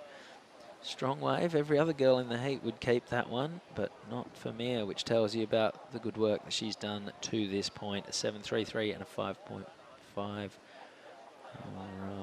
her high notes. That's Philippa Anderson on screen, the Novocastrian from Newcastle, New South Wales.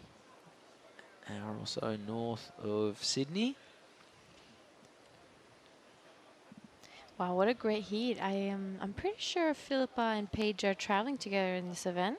They sure are. They've travelled together for years. All right, this is Charlie Hurst. Good looking wall, opens the shoulders, 2 turns so far. Big finish, releases the tail. That was great and gets a big reaction from the spectators in the crowd. I think that's going to make life a little bit tougher for Emily Nishimoto and Freya Prum with just over 5 minutes to go. Charlie's only looking to get rid of a 4.43. I think this will be her best score. Talk us through the replay, Gianna. I agree. A really nice first turn, kind of like in the pocket, and this one is a little bit flat, but she sets it up for this really great turn. That's definitely going to be the money turn of this wave. Release the fins, little drift, and completed it really nicely. Yeah, the first turn was strong, and the finish was fantastic. Turn in the middle, not a whole lot, but that's okay. A 5.83 the result. That is Charlie Hurst's best wave. That does consolidate second. She now needs a 7.01 to move into the lead. And life's got a little bit tougher for Emily Nishimoto, chasing a 6.1, and Freya Prum chasing a 6.13 with 4.5 minutes to go. There's the drone shot. That is us next to the grandstand in the blue container. Here goes Emily Nishimoto on her backhand. Good looking first turn. And unfortunately, that is all that was on offer for the Japanese surfer. So she is out of there. 4 minutes 15 to go. Mia Huppets and Charlie Hurst in the lead. Emily Nishimoto sitting 3rd, just marginally ahead of Freya Prum. 4 minutes remaining. Freya does have priority, so she's looking for a 6.13 to get up to 2nd and to keep her Taiwanese dreams alive for 2022. There's the drone shot again.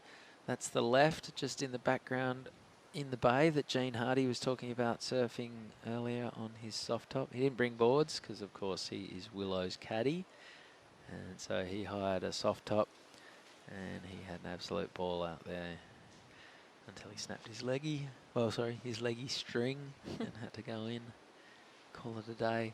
And you can see just the spectacular scenery in the background, those tall mountains that just rise straight out of the ocean. And it's a beautiful drive. It's about 40 minutes from where we're staying, south of here, so back behind the camera if you're looking at the screen. And we're just winding around that coast the whole way. Beautiful coastal drive. Ocean on one side, tall, lush, well-vegetated mountains on the left. And there's plenty of little lookouts to pull over and take a photo and have a look around. There's a few little touristy kind of attractions along the way, bridges and various sort of structures that you can climb up to get a better view. And the river flowing upstream. we still haven't found the reverse river that flows upstream. I don't know whether we're being sold a bit of a myth, or someone's having lend of us, but I'm not sure that sign is still there. There's that big sign on the road driving down. River flowing upstream. But no one wants to tell us what it actually is. They just, they just say we have to go see it for ourselves. okay, Emily Nishimoto is sitting in 3rd. She needs a 6.1. It's not going to happen on that wave. 2 minutes remaining. Emily Nishimoto will be in 4th priority. Freya Prum, she has priority. We can see her heading south to try and get a bit of separation. That's Reef Hazelwood. He'll be coming up later on. Mia Huppert's been in the lead from the very first minute of his heat until now, and it's looking like she will be taking this out. 90 seconds to go. Freya Prum will be scanning the horizon frantically, hoping for an opportunity. Has a look at that one, decides she's not going to cash in her priority. Emily Nishimoto, she's snuck to the inside. She's trying to get away from the other three girls to see if she can't dig up a wave. With fourth priority, it's going to be very hard because you are fourth in line for any wave that comes your way. So you may as well paddle off. It's a big playing field out there. There's two distinct peaks. And there is a left to the south that runs and runs and runs. Doesn't seem to score all that well. Everyone seems to prefer the northern peak for a reason. 45 seconds to go. Will we get one last set? Here's an opportunity. Well, it's Mia Huppert's. Somehow, without priority, she's dug this one up. Freya Prum probably would have liked to have had a sniff of this one. 30 seconds to go. Let's call this a victory lap for the surfer in red. Finishes off with all sorts of finesse over the end section. Jammed the fins, got them well and truly out of the back of the wave, grimed the coping, and she is out of there. Very stylish way to finish this heat. She started with a 5.5 and a 7.33. She's led from pillar to post. And it is going to be Mia Huppert's in the red jersey taking a very convincing victory. She'll go into the quarterfinals with a big head of steam. She'll be joined by South Coaster Charlie Hurst. And unfortunately, we say goodbye to Emily Nishimoto and Freya Prum. Hopefully we're not saying goodbye to you, and we'll be catching up with you right back after this short break. Don't go anywhere. More action from the Taiwan Open of Surfing coming our way really soon.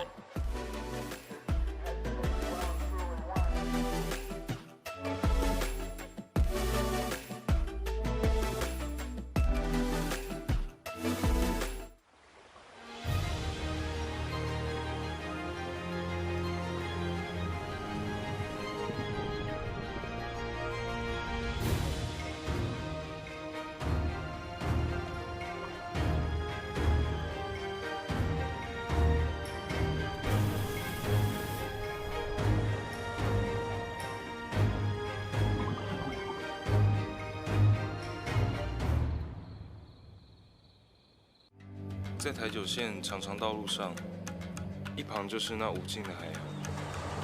Taitung Start， 旅行是一场灵感的捉迷藏。台东是个美丽的地方，也是个很真实的地方。一起来寻找新的方向。Taitung Start。Well, we'll come back here to Jinzun Harbour. This is the fourth and final heat of the round of 16 for our women, and it is a stacked one. Live action. This is Suzuki, the Japanese surfer, on her backhand. She's been really dynamic through the early rounds of this QS 5000 event. She's joined in the lineup by Philippa Anderson, Paige Harab, former championship tour surfer, and Holly Williams is out there in the red representing Australia. Okay, the opening Yeah, this is a really exciting heat. I'm actually really excited to see this one. There's going to be, I'm sure, lots of action. Yeah, they've been red hot, action-packed. It's all been going on here on day number 5 of competition. And you can just see as we see the replay here. This is the opening ride of red, Holly Williams. Wow, she finished that off really nicely. And this was Nanaho Tsuzuki's first wave, sorry. 2 really quick turns to get around that section and manages to finish it, but early times in this heat. Yeah, this is live action. The Kiwi surfer, Paige Harab. Feel like she's been chipping away at WSL events for a very long time, and she knows what it's like to get to the elite ranks, and she's really battling hard to get back there, and she is a great surfer. I remember her winning at Margaret River back when it was a QS 10,000 they were called back then, so I have fond memories of seeing Paige back in my home state of WA. To anyone tuning in from West Oz, g'day. Sorry I'm not back there, but I am loving life here in Taiwan. Jada, it's been an absolute pleasure to be alongside you, and you've been eating good food, hanging out with good people, making memories, and I think that's what is so cool about surfing competitions like this. Oh yes, I agree. Especially, I think we found our favorite dumpling spot last night. Oh, there is a lot of good dumpling places, but I think we went to the gold medal winner last night. Yes, elite. It was so good. Blew my mind away. I pigged out a bit. I got a soup full of dumplings, and I got 2 plates of dumplings, and yeah, I hate food going to waste, so I gorged it all down, and I must say I'm still full. The gills are overflowing this morning still, but what is overflowing is absolutely red hot surfing as we see our Japanese surfer here. Beautiful first turn and straight into the second one. She finishes it off. Oh, just gets unstuck, but that was going for a really big score if she finished that turn. This is Philippa Anderson on her forehand. Well, as we have a little bit of downtime, we're going to throw to Chris Binns, who's with another red-hot young Australian through to the quarterfinals. Over to you, Binsy.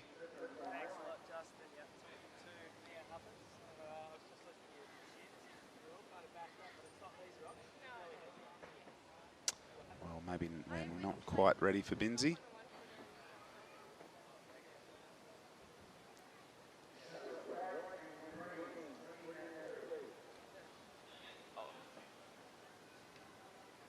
All right, well, right now, 24 minutes on the clock, 5.50, the best of Philippa Anderson's, puts her into the lead early.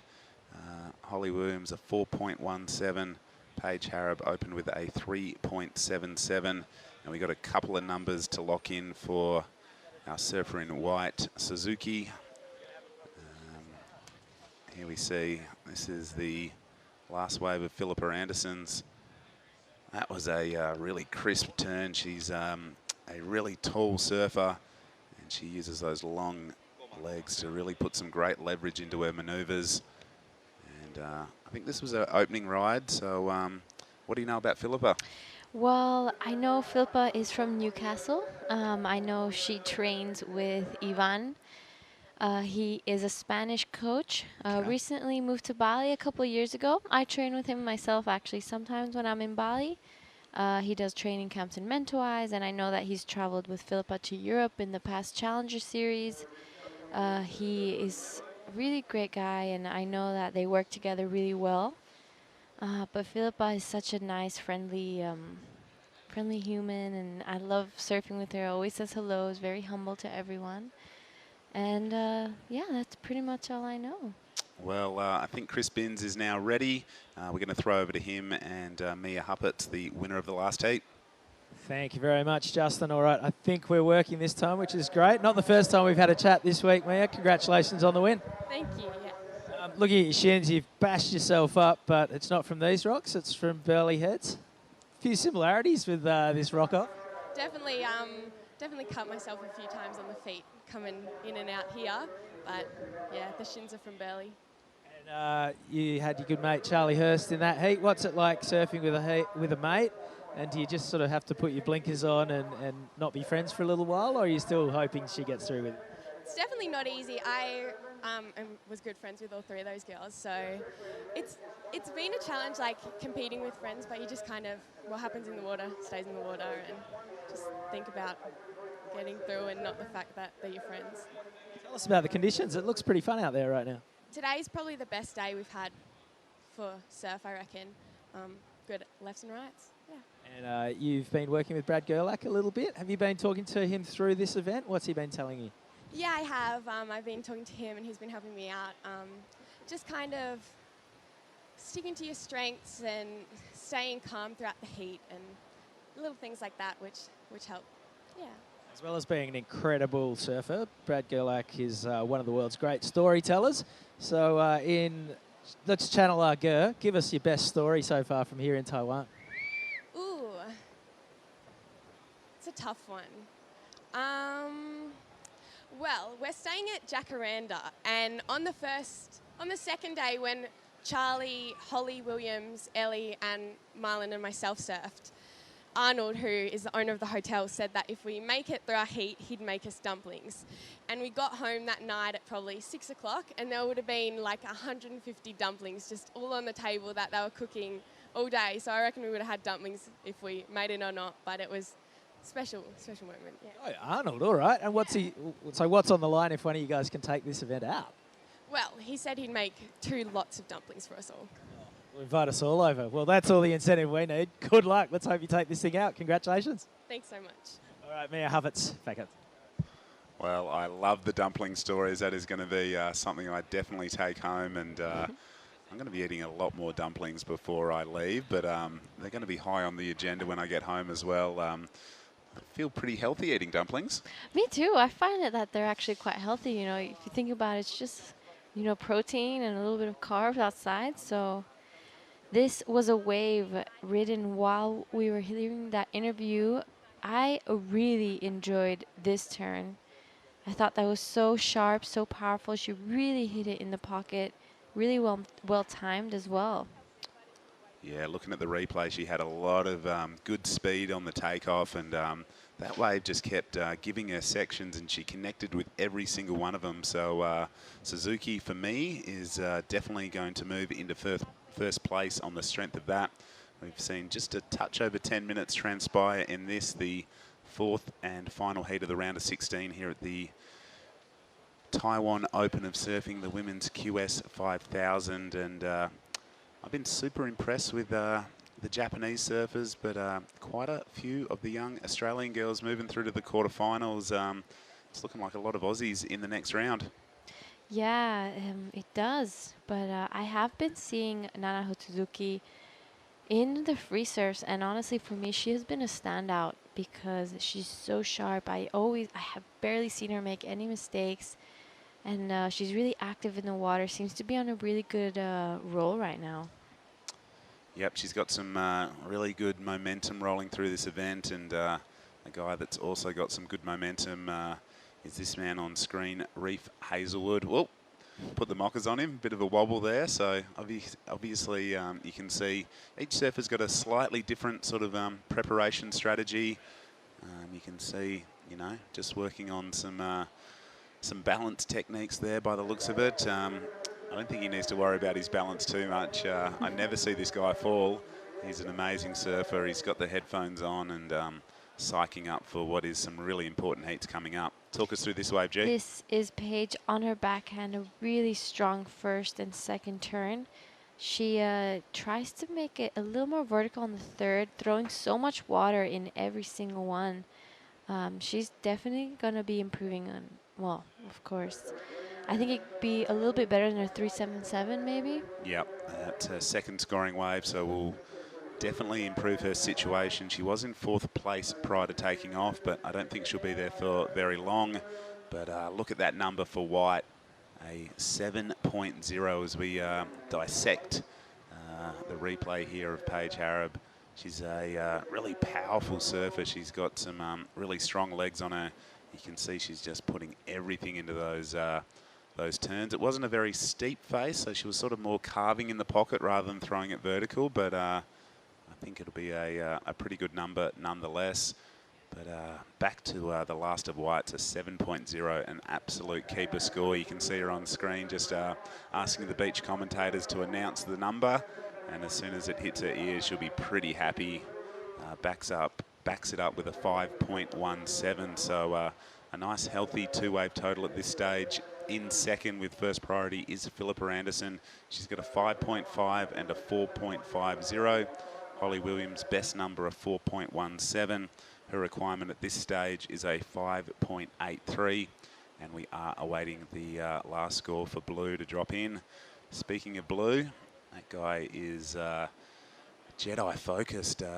Jagger Bartholomew, thumbs up. Yep, it's like he can hear us. Yeah, he definitely heard you there. But yeah, Nanaho Suzuki's 7-point ride, she really enjoyed it. I saw in the replay she did a little head dance, and she was feeling herself on that one. She was really stoked on that. So I'm sure she really is looking to improve on that 5.17 to secure her lead. Yeah, this is live action with Paige Harab. She's just locked in, well, it hasn't locked in yet, but she just grabbed a right-hander, opting for the forehand on her third wave. And as we approach the halfway stage of this heat, we've got two numbers to lock in for Blue. And as I said earlier, don't know that she'll be in fourth for much longer once they do lock in. This is a quick running little inside left, couple of manoeuvres,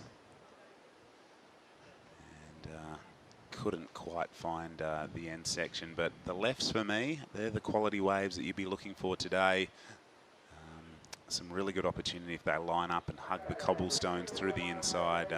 We saw that wave of whites, just I don't know, 5, 6 sections that she connected with really well, and a deserving score, a 7.00, the best number of this heat thus far. Yeah, that was definitely one of the longest rides I've seen this whole event, actually. It just seemed like a wave just kept giving her more space to do turns. Holly opening up with a nice cutback and tries to go a little more in the pocket in her second turn. Her body language does not seem like she was... not loving it? Yeah, not loving it. I'm sure... Well, by what we've seen in the past heats, she can do... she can give us a lot more, I think. Yeah, well, you know, a little bit of downtime. She built her speed and had to do a sort of bit of a open face cutback, and the inside part of that wave, unfortunately, just wasn't that steep. So she couldn't really unleash her forehand attack. But some scores have locked in. The second to last of Blues, Paige Harab, was a 4.77. That's her best number. It does move her up into third. Her requirement is a 5.24. She's in third position, and the last of Holly Williams, a 4.13. Backs up her 4.17, so she's stuck in the fours right now, and she'll need something in the high 5 range to get into a qualifying position, because Suzuki and Philippa Anderson have done a pretty good job to amass that double-digit total, which we've been talking about all event long. It's you need to hit the double digits if you're going to progress through the rounds, and so far white and green have achieved that goal. 13.5 minutes on the clock, and here we see Philippa Anderson, good-looking wave, nice first section, connects her board with the lip perfectly, backs it up with a bit more of a carving manoeuvre. You can see that training is definitely paying off. Nice vertical hit to finish there.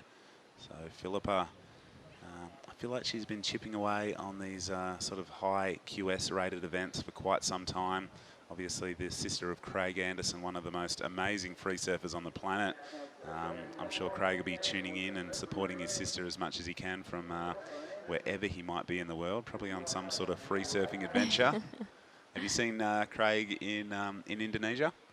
I have seen him surfing there quite a bit when I was younger, but not so much lately anymore. I think maybe it's a bit too crowded for someone like that. Yeah. But yeah, I've definitely seen many of his videos, and he's such an amazing surfer. And this is Philippa. Opens that wave so nicely right in the pocket. There's, one right after the other. She gets around this flatter section, and this finishing, almost 12 o'clock, finishes it off strongly, goes out to the whitewash to show that she finished. And I think that score ended up being the best one of the heat for now. It was 7.33 and pushes her straight to first. Yeah, nice surfing there from Philippa. It was a beautiful first section and strong start, strong finish.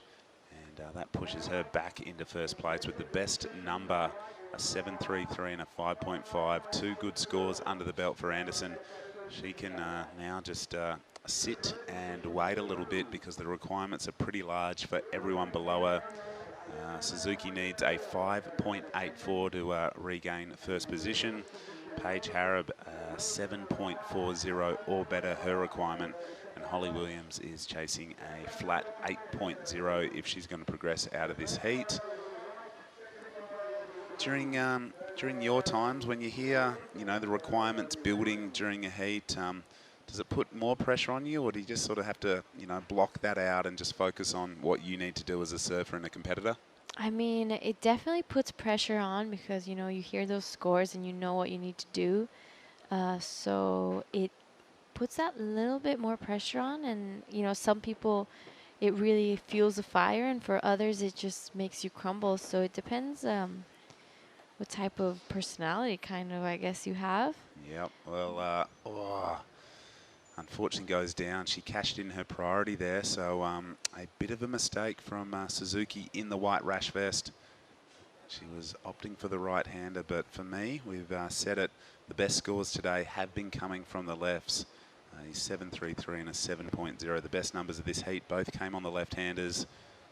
And for me, in this sort of short period swells that are on offer, they just seem to today, I don't know if there's a change in the swell direction or they prefer this lower early morning tide. They just seem to run and stand up a little bit more than the rights have been. Yeah, we've seen that switch in the first few days. It was always the rights that were running a little longer and had more wall to it, whereas now it's changed over to the left. And just as we say that, we have Nanaho on this wave, a little bit of whitewash on it, so it's not so clean, but she's gonna take it all the way to the inside, hoping to get a 5.84, sorry. And wow, it keeps going.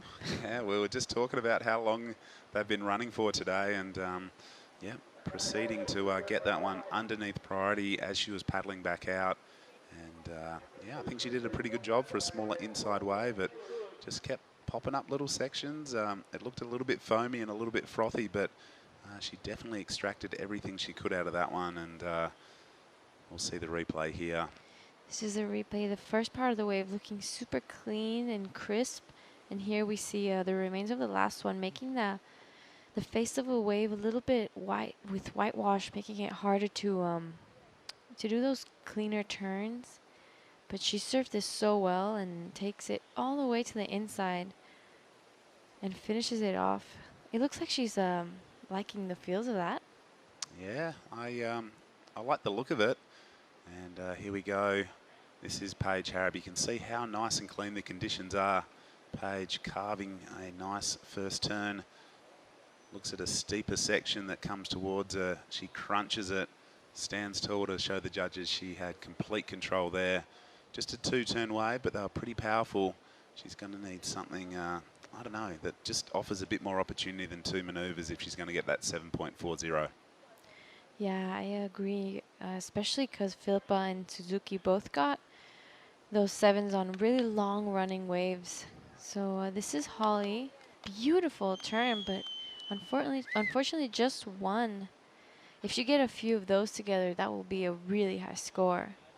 Yeah, she was deep on the peak, sort of had to pump past the first few sections to get out onto the open face, but it was one beautiful manoeuvre, threw a bucket load of spray on it. And you can see there's a bit of fire burning in her belly. She is paddling with intent. kicking hard to get back out the back. And here we go. She's just keeping busy on these left-handers. Underneath priority is Suzuki, currently in second place. We are awaiting some scores to lock in. We'll have 2 numbers to lock into the white column in the next little bit and confirm where she sits on the leaderboard. But here is the replay of Holly Williams. You see she has to just drive around those first few sections, but that was a beautiful top turn through a big fan of spray. And this is Harrob's last wave as well. A little bit smaller than the waves that Philippa and Nana Ho took on those 7s, so she's definitely gonna be. She's moved over to the left now, so she'll be hoping to get one of those longer running waves. Yeah, Holly Williams here currently in 4th with a score to lock in. Everyone is opting for the left-handers. They're hearing the scores dropping in from our beach commentary, and yep, they've obviously shifted their tactics to focus on the lefts a little bit more. Philippa Anderson's just right now keeping busy. Well, she's not keeping busy. She's letting her other surfers keep busy because she is sitting comfortably in 1st with a couple of good scores. 6 minutes, 20 seconds remaining here at the Taiwan Open of Surfing QS 5000 event. So a lot of really crucial points up for grabs for the ladies. And, you know, Philippa is a seasoned competitor, so she'll know what the importance of a quarterfinal finish means compared to a round of 16. And looks like numbers are starting to lock in. The last score for Whites does go into her top 2. She replaces a 5.17 with a 5.30. She's still chasing a 5.84 to move into 1st. The last score of Paige Harrob's a 4.57. It does improve her situation. It puts her into 3rd, but we are awaiting some numbers to lock in for red, which could change the leaderboard once again with 5.5 minutes. And there it is, a 5.23 for red. Puts her back into 3rd position, drops Paige Harrob down into 4th. The requirements are now this: a 7.07 for Holly Williams to move up into 2nd, and a 7.53 required from Paige Harrob. So they have improved those numbers. The requirements have become less, but they just really need to find that quality wave out there. Yeah, it's looking pretty tough. You know, those Williams and Harrob know what they need to do to get the 7. They just need to find the right wave to do it. Yep, it's all about, you know, the rule of thumb is good waves generally allow you to get good scores. You can't really manufacture numbers out here because the waves really dictate what scores you're going to get. The left in particular can either hit that deep water or stand up and keep running. As a goofy footer, I know you like to go left. I do. I do love a good session at Ulu's or my little left at Sandbar. Nice, nice. You know, coming from Bali, what would you compare this wave to? Is it similar to a small day at Canggu maybe, or what would you, you know, sort of what similarities can you draw from Jinzun Harbour to any of the waves back at home? I guess it does have similarities to Canggu, but as my friend Kailani has said, also from Bali, it reminds me of a wave called Imbrawa. Yep. I don't know if you know it. It's just before Canggu, in between Seminyak and Echo. And as well as Peaky, there's waves everywhere. It's right and left. It's a little softer than Echo Beach. So I think this wave reminds me more of a really good day out at Brawa. Yep, I know Brawa well. Got a few mates who've got villas along that little stretch. And, yep, you see all sorts of people surfing. Just up a little bit is Old Man's. And so many fun waves along that stretch. Yeah. Well, Nanaho did improve on her score again. A 5.73 increases the requirement for Holly Williams, a 7.50, and Paige Harrob now looking for a 7.96, pretty much an 8, I guess. So, building her scores up.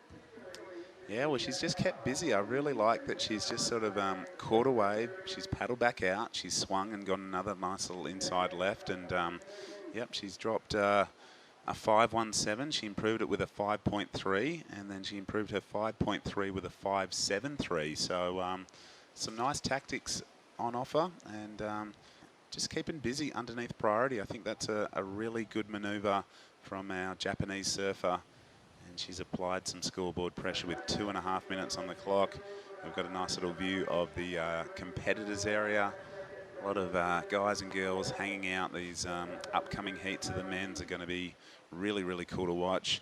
The opening heat of the round of 16 for the men will feature Reef Hazelwood, Jagger Bartholomew, Hirota Arai, and Ryuki Waida. So that is an action-packed heat coming up in the next couple of minutes.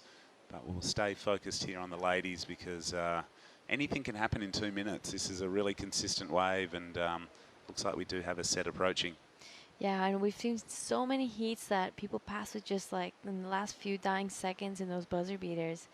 And keeps everyone on their toes at all times. This is Paige Harb looking for a big score. That wave is definitely not going to give her what she's looking for. Yeah, a bit unfortunate there. Paige will drop down the priority order. She was in second priority prior to that, so I think she's probably going to have to opt to get away from the little pack of girls on the sort of right-hand side of your screen, because I know green and white aren't going to want to give too much away right now. Yeah, as we reach the 1 minute mark, we see now all eyes are, I guess, on Holly to see if this set is going to give her what she needs. Yep, Holly's got second priority, and it looks like she's going to go here. So crucial moment coming up for our surfer in red. Pumps to build some speed. Little slice to start off with. That's a bit more of a vertical section. You can see she just slapped the water in disgust there. She went over the handlebars, and yep, that was not what she wants. Just washes that one off. Here goes Harab, also chasing a big number. Bowley inside right-hander. It's a flatter wave, so she's going to hope for a vertical inside section. And connects there pretty well, actually. So we're just on 10 seconds. Didn't feel like an excellent wave to me, however. I don't think so either. Well, a couple of scores to drop in, but I don't think it's going to change the overall standings. Looks like Philippa Anderson and our Japanese surfer Suzuki will make it through to the quarterfinals. We're going to take a short break and be right back here at for the men's round of 16 at the Taiwan Open of Surfing. And from that heat, it will be green and white. Okay, counting in the next heat in 5, 4, 3, 2. 有时候我们会观察那个树梢地面的摆动啊，或者是旗子，但是看不到最快最好玩的方法。你看口水它移动的方向，它就是我们地面风的速度跟风高。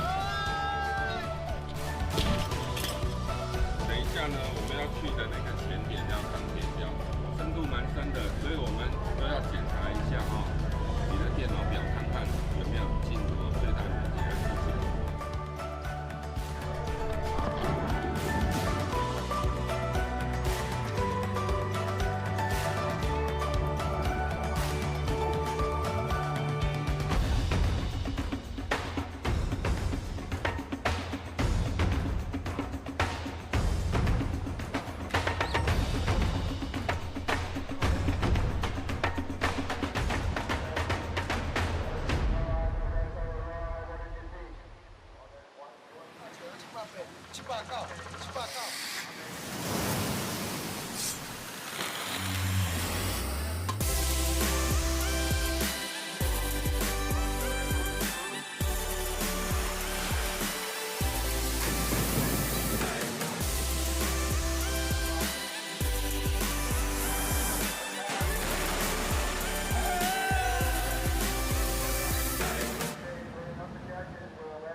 welcome back to beautiful Jinzun Harbour. We've got an amazing 5th day of competition unfolding in front of us, and we are into some action-packed men's heats. This is the men's round of 16. Indonesian surfer up and down. Just there was Ryuki Waida, brother of Rio, who is the first Indonesian to qualify for the championship tour.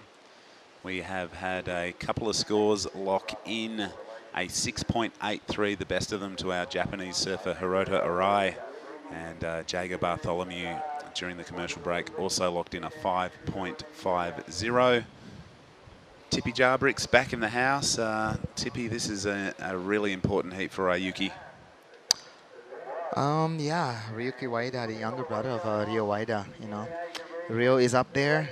Ryuki is, you know, chasing his tail right now because deep down, as a sibling, you know, you wanna, you know, kind of in the same kind of situation with your, you know, your brother. And then the other day I saw Rio is posting, you know, some kind of a clip from WSL saying, "Hey Ryuki, good luck," and then also, hopefully you get a good result on this campaign. So good gesture there from Rio. And here we go. This is Hiroto Arai. This guy is impressed me. Look how low his you know, his bottom turn, and look at his back knee. He's tucking it in a little bit, and, you know, putting a bit of a style exclamation there. And this guy, the big boy, Jager Bartholomew. You know, yesterday I have a chance to hitching a ride with him, you know, from the contest area back to the city. And actually, he's a, you know, interesting guy. You know, he said he's really focused in surfing. He just wanna train. He wanna do good. He don't really. He just you know, have his own kind of like what do you call it, like program. He drive every day back and down the contest area to the hotel. So he's just a super focused guy. Yeah, he's been hanging with Oni Anwar, one of your fellow Indonesian surfers, and yeah, I've been really impressed with Jager's just his Jedi-like focus. He is super switched on. He gets down to the comp site early. He assesses the conditions for a long time, and I can see that not many people rival his focus and his intensity prior to a heat. Yeah, I think one of the key for that is always having a headphone on your head, and you know, you might not have any music on, but if the headphone is on, it's some you know, some kind of a sign saying, "Don't talk to me. Leave me alone. I'm in the zone." Yeah. We're going to throw down to Giada Lagarde. She's with the previous heat winner and now quarterfinalist Philippa Anderson.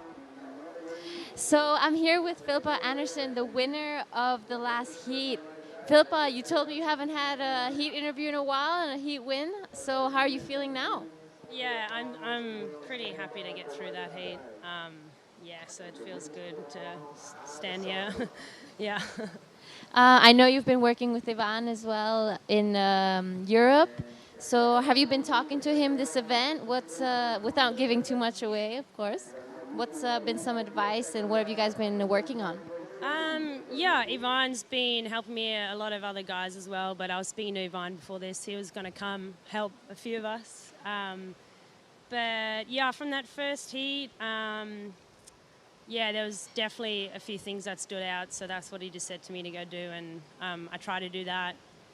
Rode a different board, so that also felt pretty good, but yeah, I don't know, I've been doing this for so long, and it's so nice to just, yeah, get a heat win, but just be here in Taiwan, it's yeah, it's such an amazing place. Yeah, we're so blessed, the stuff we get to do, and I feel like even if, yeah, it was super bummed Paige didn't get through, then we were hoping to both get through. But yeah, at least one of us got through, and yeah, it's just, I'm, yeah, so stoked to be here. It's lovely. So, you know, when you're competing with your friends, what's the energy like out there in the water? Do you guys help each other out, or is it like each to their own? No, we did say we'd help each other out for sure. I mean, we both been doing this for so long, we were like, let's just drop some bangers at the start and then help each other out. So obviously I got a 7 out there, and Paige was struggling a bit. But yeah, at the end, I gave her that last one. I felt bad for the Japanese chick because she was in the middle of us, but I was like, oh, Paige is like my best friend, so I was like, oh, go. But yeah, obviously she didn't get the score. It's super hard because we both know how hard it is, and we be away from home, and you know, like we both work so hard. Everyone does. So like, yeah, it's a bit of a bummer when you have a heat with your bestie and you, only one of you get through. But I'll keep flying the flag for us. Yeah. So, you know, Nanaho got a 7 quite early in the heat. And what goes through your mind when you hear something like that? Does that fuel the fire, or does that, you know, make you tremble a little bit? No, it fuels a fire. I probably think at the start of my career, you would be like, oh, no. But now it's like, she can go to 7, you can go to 7. That means the 7s are out here. And, yeah, all morning the girls are dropping some high scores. And, yeah, just stick to what I worked on with Ivan before we paddled out to focus on a few things. So, yeah, I was super stoked to get a 7 as well. Just, I guess, like I say, we've been doing this for so long, so when you get rewarded, it's like, still got it, not so old, so yeah, but it's, it's good. The level of the female surfing is, there's a lot of young girls that, like, I don't know who they are, and it's like, oh, gosh, okay. So it's good, like, everyone's pushing themselves, and obviously, I don't know, the best waves all year I feel like we've had for competing, so it's, just so thankful to WSL to give us an opportunity to be here in Taiwan, open this area up as well. Like, I'll come back here for a surf trip. It's so good. So So. What's your dumpling count? Me and Paige are semi-veggie. They haven't really had vegetarian ones, so very low. We've been having noodles from 7-Eleven. I'm a super fussy eater, so I've just been having like fruit and noodles. But yeah, if we find some veggie ones, the guys last night made us some vegetable ones where we're staying.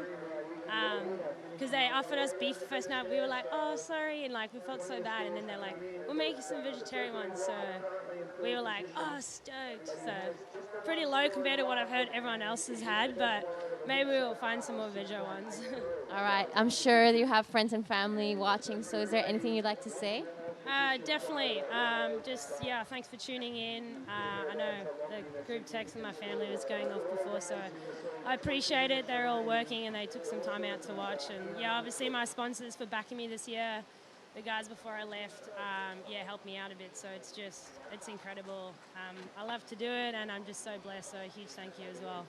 All right, thank you so much, Philippa, and good luck in your next heat. Back to you guys. Yeah, thanks, Jada. Some amazing insight there. I love these post-heat interviews. Obviously, you know a lot about the surfers. You know their names, Tippy, but you don't really know what goes on between their ears and what drives them. And that's super cool information from Philippa. She's obviously been doing this for a very long time, but you can see that each and every heat win still means something to her. Yeah, she's talking about age, you know, in surfing these days. Age is just a number, you know. If you love, competition, you know, you have the backup to do it. Like Philippa saying, you know, like why stop? You know, big part of this competition is actually traveling.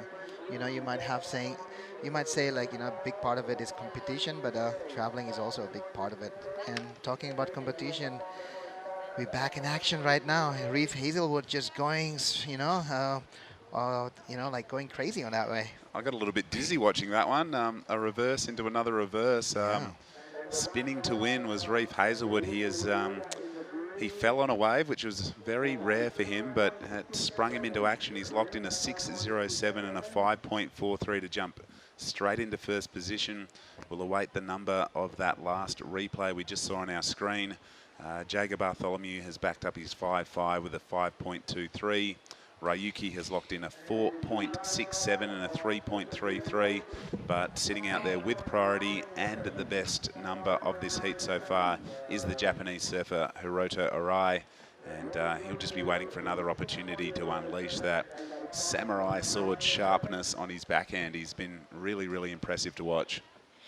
Yeah, Hiroto Arai, the last two heat, he came back from behind, actually, you know. He was, a little bit up on the rope, behind the rope, actually. And then there's one really good wave came to him yesterday. And capitalize that one and get a hit win with a, you know, a 7-point or something. Here we go, live on the screen right now. We have Jagger. Wow, 3 big maneuver right there from the big guy from Gold Coast. Wow. Nice surfing there from Jagger. Yeah, it wasn't a big wave, but you can see he was putting so much into every turn, displacing a lot of water. And right now he'll hope to improve on a 5.23 being his low number. And with 17.5 minutes on the clock, I can tell you the last score for Reef Hazelwood has locked in at a 5.97. But this is the replay of the son of Bugs, the international surfing icon, and obviously he's learned a lot from his old man over the years. He's been probably traveling to so many events and watching it all go down, but as a young and powerful surfer, he really connected on that one well. Yeah, Bugs is the world champion 1976, if I'm not wrong. So good to see, you know, somebody is, you know, continuing his pathway there. And then Hiroto Arai on this one, he only looking for a 3.9 there, Justin. Looks like he could move into second right now, if not first. So interesting strategy there from Hiroto. Super patient, waiting for the good one. Yesterday I have a little chat with him on the post-heat interview. Here we go, Hiroto. He only traveled with his wife, just focus. And he said he don't really care about the, you know, the ranking, because he knows he still need to do a couple you know, strong result. But you know what? Deep in his mind, he said like he really want to qualify for the Challenger. Yeah, he's definitely focused, as all these surfers are. They definitely want to get onto that CS event series and you know, challenge for a spot on the World Championship Tour. Yeah. I think he has definitely got the arsenal to be able to do it. He is definitely going to move up the leaderboard on the strength of that last wave. Yeah. So I think Justin, if you are familiar with the championship tour setup, you know, there's 10, 11 events per year. So you know, WSL is really putting a lot of attention for the setup. You know, it's all about the surfer, you know, the surfing, the media, everything. You know what? Challenger Series is actually not far behind on those setup, you know. So to be on the Challenger Series, you know, amongst the best surfers in the world with all those big setups, spectators, you know, it's also a big achievement to qualify for the Challenger, and that's what they want to see, stepping it up from, you know, surfing here like in Taiwan. This is a stepping stone to the big league like Challenger Series. Yeah, exactly right. That's the aim. Exactly right, Tippy. You know, the CT is the top 34 men, top 17 women, but right behind them, competing on the Challenger Series, they're rounds of 96 for the men, round of 64 for the women. So you're pretty much in the top 120, 130 surfers in the world if you are on the Challenger Series. And yeah, I think it is really cool that the WSL has sort of made the pathway a little bit clearer. You know, you don't have to sort of travel the whole world to chase all these points. You can compete in your sort of local region, and then if you do well enough, you then get on the Challenger Series. You can go to all these different parts of the world, and from there, if you do well enough, you can get on the Championship Tour. For me, a big step in the development of the sport, as we see some live action here.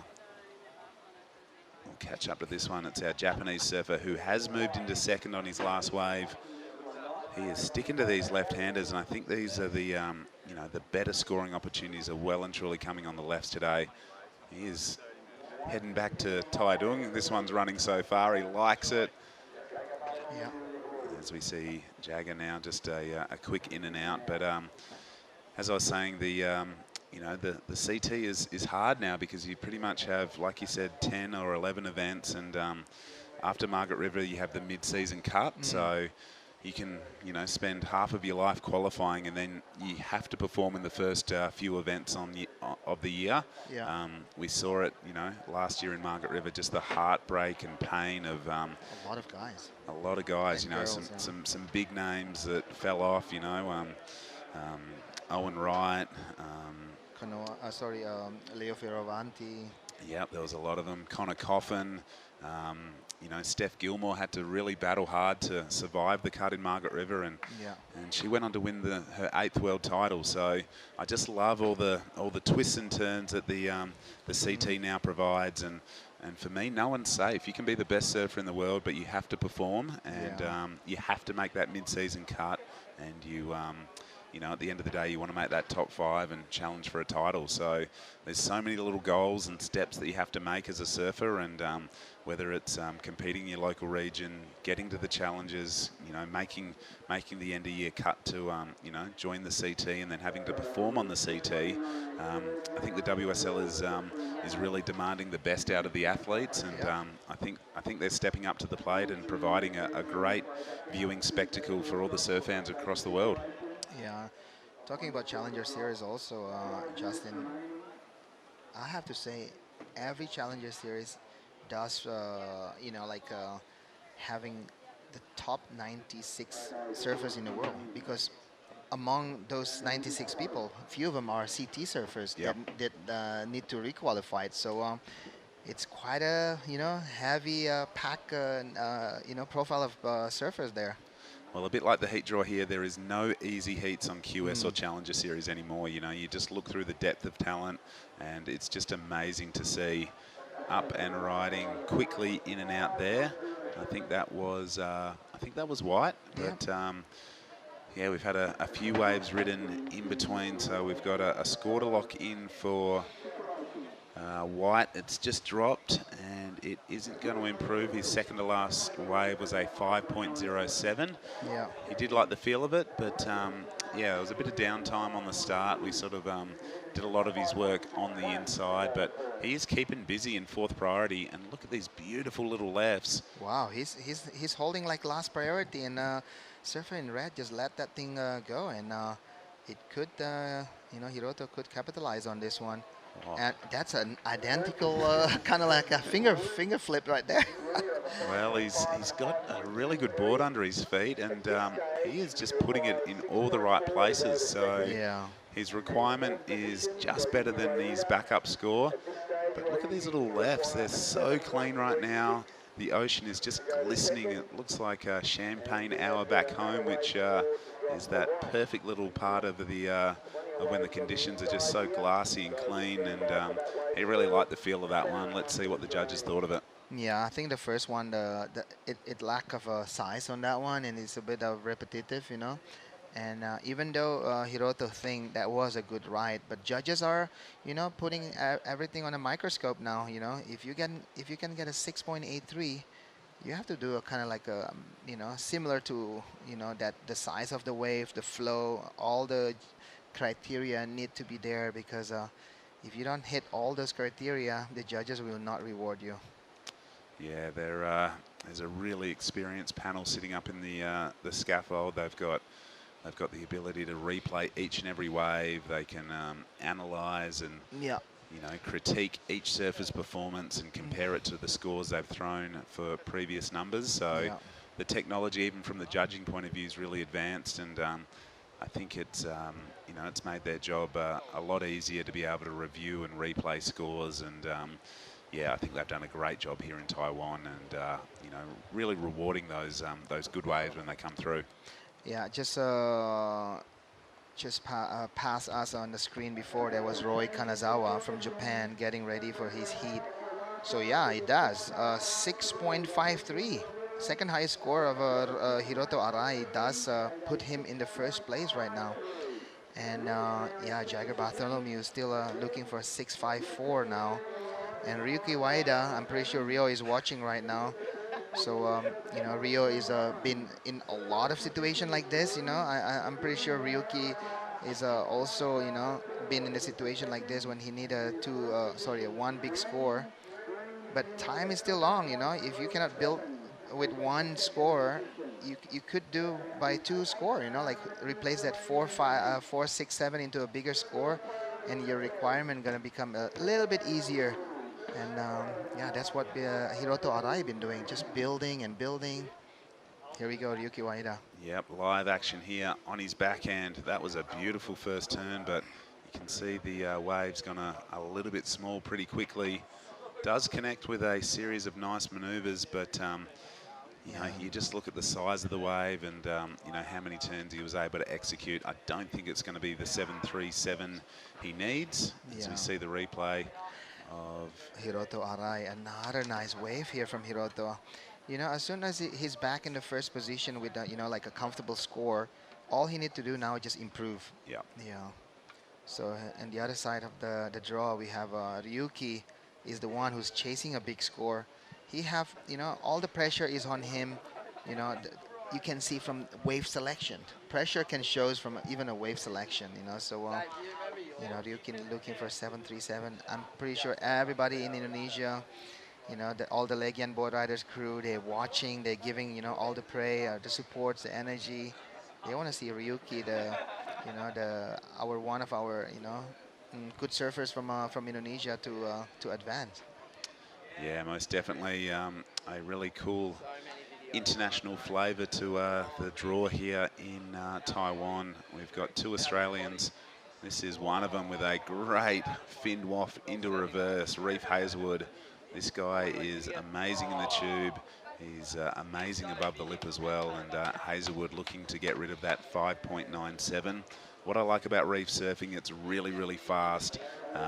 His repertoire of innovative manoeuvres is right there, and he puts those innovative manoeuvres into functional parts of the wave. He doesn't wait for the end section to do a reverse. He goes hard straight away, and here's the replay. So first section, wow, bust the fins out, moved his feet forward onto the board to complete the rotation, and yeah, connected with another series of nice turns through the inside. So you can see Reef has sprung into action. He wants that first place back, and his requirement was a 7.29 prior to taking off on that wave.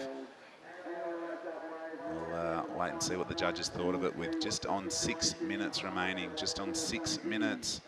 And these are some really, really stacked heats coming up in the round of 16. Out there next, we'll see Alistair Reginato, Roy Kanazawa, Monoto Tsuzuki and George Pidar. So 2 Aussies versus 2 Japanese surfers. It'll be an exciting matchup to watch. Don't go anywhere. We look forward to bringing you the next few heats of the round of 16. The quarterfinals are currently on standby. We'll get you an update as soon as we possibly can on the format for the rest of today. But we won't get too far ahead of ourselves because right now there's some great surfing going on.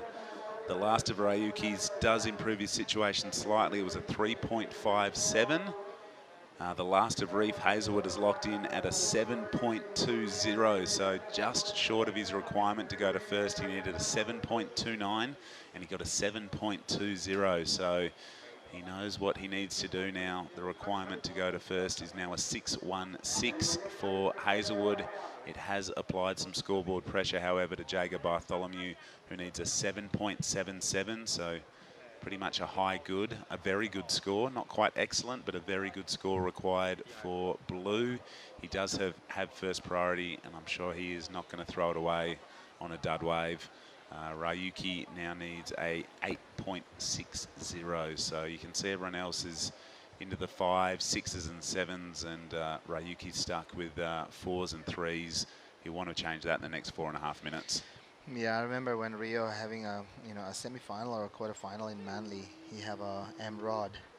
M-Rod was dominating with, like an 8, a 7 or something, and Rio need like a high 8. In the last, I don't know, a minute or something, he got 2 8s or a 9 and just flipping, and M-Rod was like, What happened? I know. I thought I had that one, and then Rio just. I think that was the moment where Rio, have his momentum of he knows that he can get into what he won. If he really believe on it, he can get it. So I think that's the momentum where Rio have all those energy saying, I want to be in the top league of CT. Yeah, and I think when you get to events of this standard, any qualifying series events, you have to have great faith in your ability. Yeah. You don't want to go out there having any doubts in your mind. You want to know your equipment, trust your equipment, but more you want to trust your body and your mind to be able to perform in pressure situations. And with 3 minutes on the clock, this is a tight heat. Yeah. But I think both Blue and Green will be hoping that, their ability and their equipment will allow them to move through to the man-on-man quarterfinals, which await our top 2 surfers in these heats. Yeah, as we can see, all the, you know, on the surface area, we have a couple guys waiting for their heats. Here we go, Jagger Bartholomew. He's looking for a 7 points. I don't know, what is that, a slip or wax job situation, but he's not happy with that one. No, the first turn was really nice. I thought he was off to a good start, at least to improve his situation, if not bank that 7.77. Yeah. Have you got any little tips or techniques as far as, you know, what I've been doing is waxing the top of my feet, because you walk out over those slippery rocks and then your feet are a bit slimy and a bit greasy, so yeah. I've been waxing the top of my feet. Do you do anything like that, Tippy? The best thing to do, if you know there's a slippery surf spot, is always have a wax on your pocket. There you go. There you go. Even a small chunk of a wax, it helps. You know, it just bring back, you know, those stickiness of the wax on your feet. Here we go, Ryuki Waida. Just a simple like a setup turn. This is a bit, you know, looking for at the end of the wave if you're gonna do something. Boom, right there, slip on him. That's not going to be the numbers that he's looking for.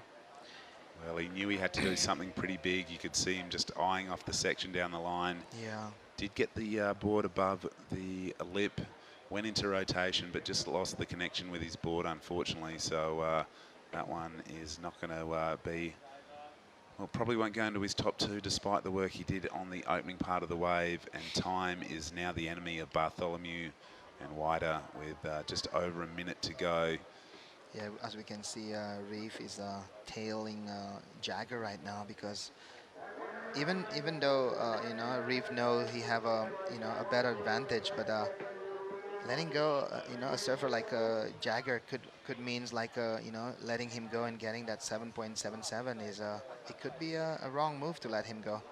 Nah, Reef is a really wily competitor. He understands and probably knows, growing up in Queensland alongside Blue, that, you know, his ability is there and he does not want to keep the door open in any way, shape or form with 30 seconds remaining in this one. You can see what's going on here. It looks like Reef has been sold a wave, but time is probably Bartholomew's enemy here, as Reef will just take this one through to the inside with 15 seconds to go. Ryuki going vert on that one. That was a good looking wave from Ryuki, but it's just dying off that wave with 9 seconds to go. It could be you know, the last hoo-ha for Ryuki and also Jagger. Yeah, well, unofficially it looks like white and red will make it on through to the man-on-man quarterfinals. We're going to take a short break from the Taiwan Open of Surfing and be right back with Heat 2 of the round of 16 right after this.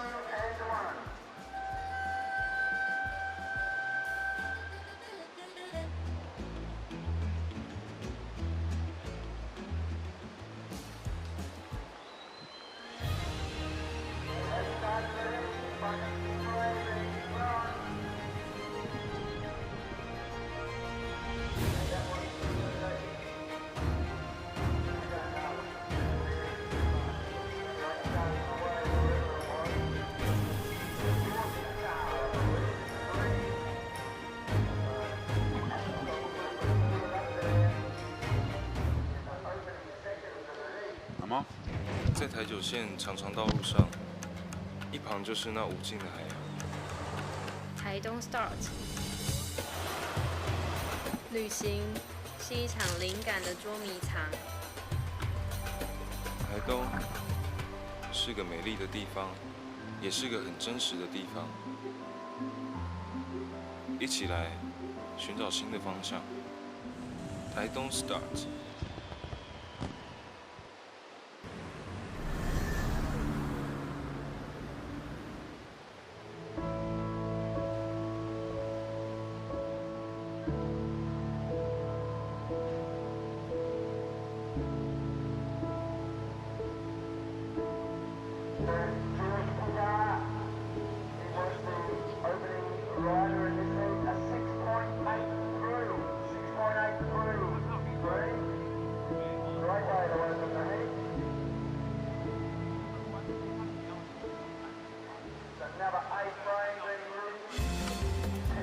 Powerful surfing going on.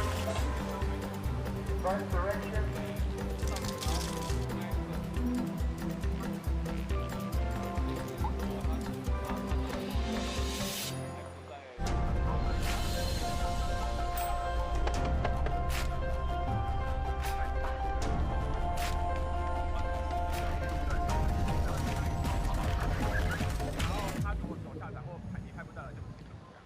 Welcome back to the Taiwan Open of Surfing. This is the second heat, round of 16, men's side of the draw. That is Hiroto Arai, who took out heat 1 and is through to the quarterfinals.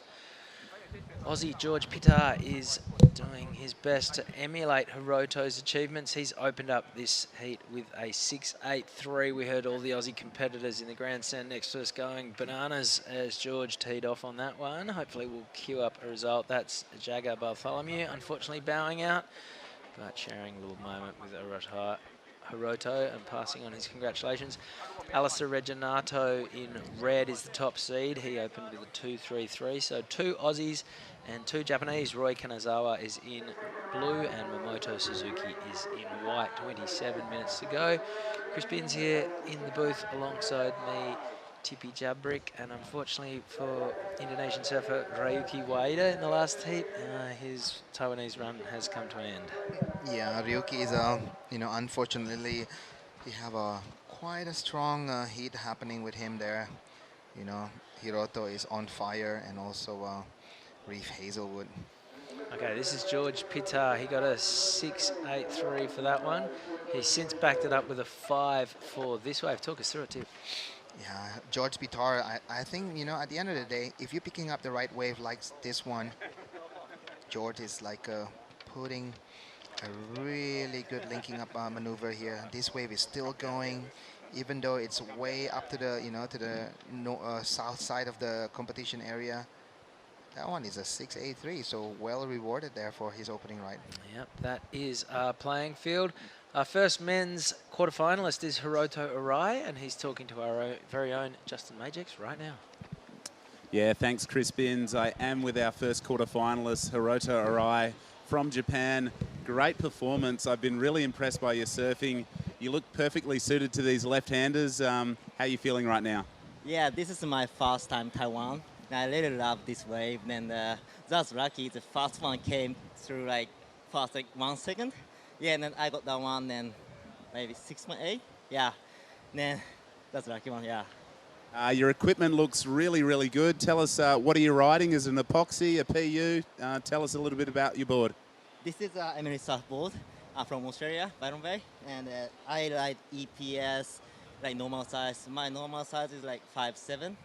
Yeah, but just I think my surfing fit on EPS on this wave, so yeah. You've had some really clutch performances, a couple of sort of late scores that have got you to this point. Tell us about your focus and your preparation for your heats. I really want to sit the best position. Then maybe key is a priority because not very much not many set. So I need to sit best position and get set, and then maybe I can do a couple of times and maybe I can score. So just focus on that. A quarterfinal result's really good. You're chasing a big result to move up. We spoke the other day. You do want to get to the Challenger Series. How important is the quarterfinal finish for you? Oh, this is so important. I need maybe a bit more point for the next year Challenger Series. So, one by one, but I really focus on next one too. And then hopefully win this event, and then 100% I can go the Challenger Series. So yeah. Tell us about conditions. Really nice and clean, no wind at all out there. Perfect for the EPS. The lefts have been much better today. You focused on the lefts? Yeah, I love left, so better than right. So very beautiful, no wind, and maybe a little bit like Japan because not much power on the hollow. So I really love this wave. So yeah. I'm sure there's a lot of Japanese surfers and fans tuning in. Would you like to say anything back home in Japanese? 今回も応援ありがとうございました。なんとかクォーターにつなげることができたんで、優勝目指して今日後であるか分かんないんですけど、次のヒートも、一個一個集中して頑張っていこうと思うんで、また応援の方よろしくお願いします。Well, that is Hiroto Arai, our first men's quarterfinalist. We'll see if he surfs later on today or maybe tomorrow, but best of luck in the rest of the event. Well done. Cheers. Unreal. You guys. Thank you very much, Justin Majex. That was Hiroto Arai, pumped to be through to the next round. I like the big fist punching the air there. Every billboard around Taitung at the moment, there's elections going on, and there are just billboards everywhere with men and women in suits giving us thumbs ups and punching the air. And Hiroto putting his vote forward as our first quarterfinalist. Here's Alistair Reginato in the red jersey. He is from the North Shore Board Riders on the Sunshine Coast. He's an incredible surfer. He says that he actually prefers going backhand to forehand, which is a rare trait on a natural footer from Queensland. But he opened up with a 3.83 on his backhand. He just got a 2.77 for that wave on his forehand. Hiroto Arai, he's a bit of a veteran. He's been around this scene on the qualifying series for a long, long time. He's riding Al Emery surfboards. Al Emery, he said he was from Byron Bay, but Al's actually from Lennox, so not too far away, but a bit further south. And Emery's been a great shaper for years. Guys like Adam Melling and Stewie Kennedy have ridden a lot of Al's boards over the years. So g'day to Al if you're tuning in to see your Japanese team rider Hiroto in action. This is Roy Kanazawa on his backhand, lightning quick.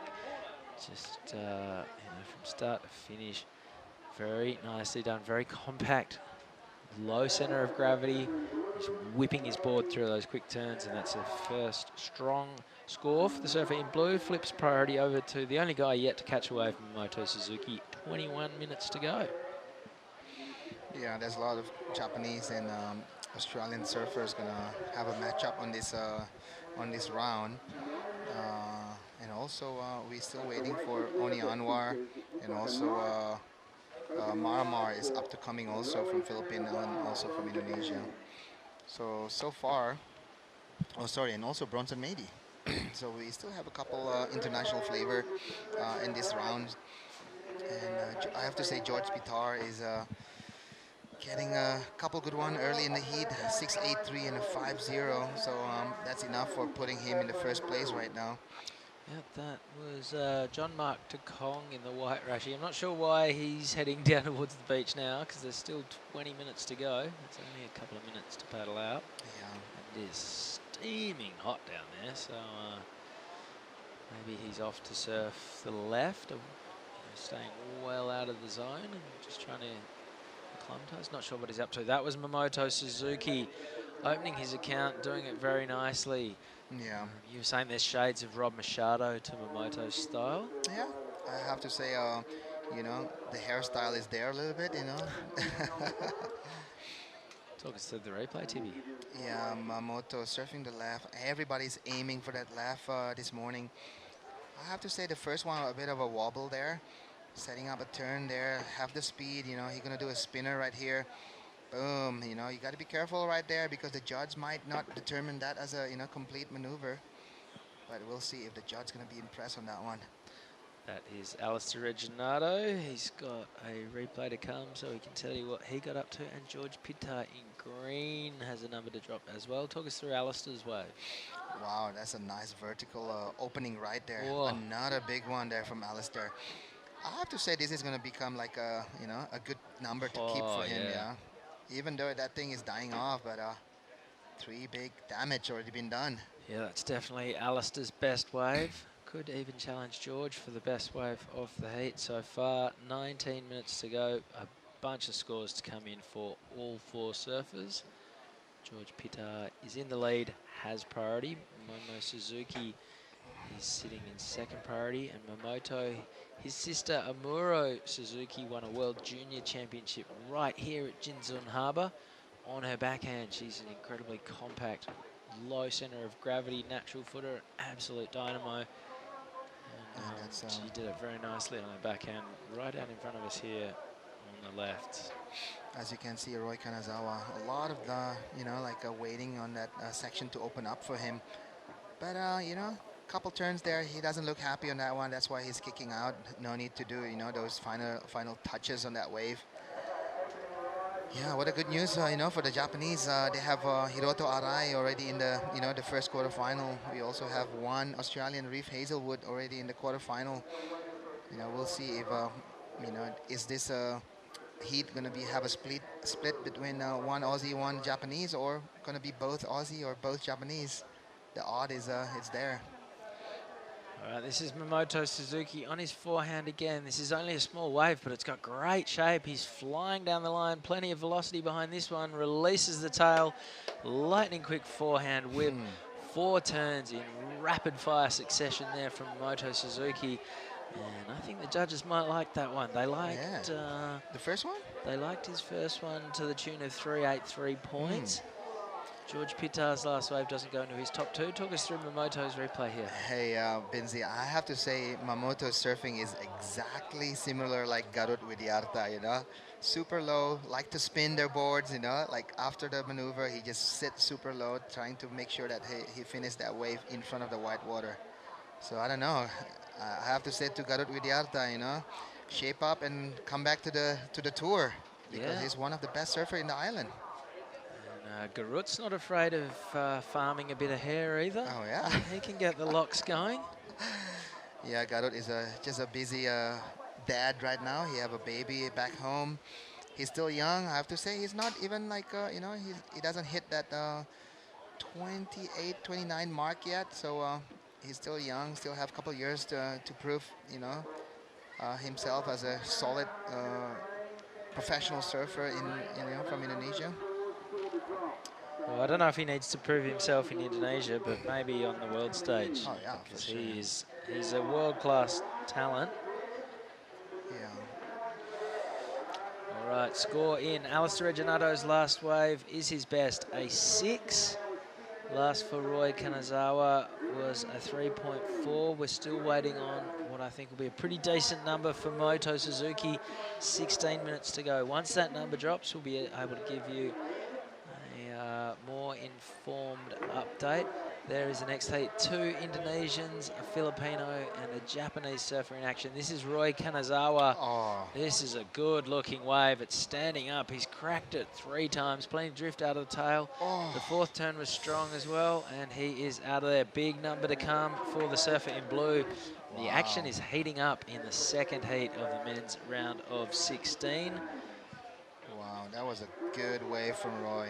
Last score for Moto Suzuki was a 4.53. Here's Roy's wave.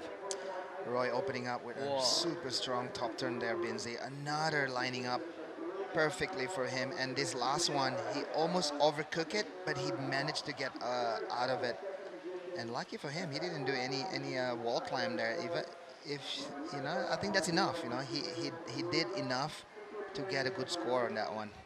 Yeah, this is really going to tighten things up. At the moment, there's about 3 points between 1st and 4th.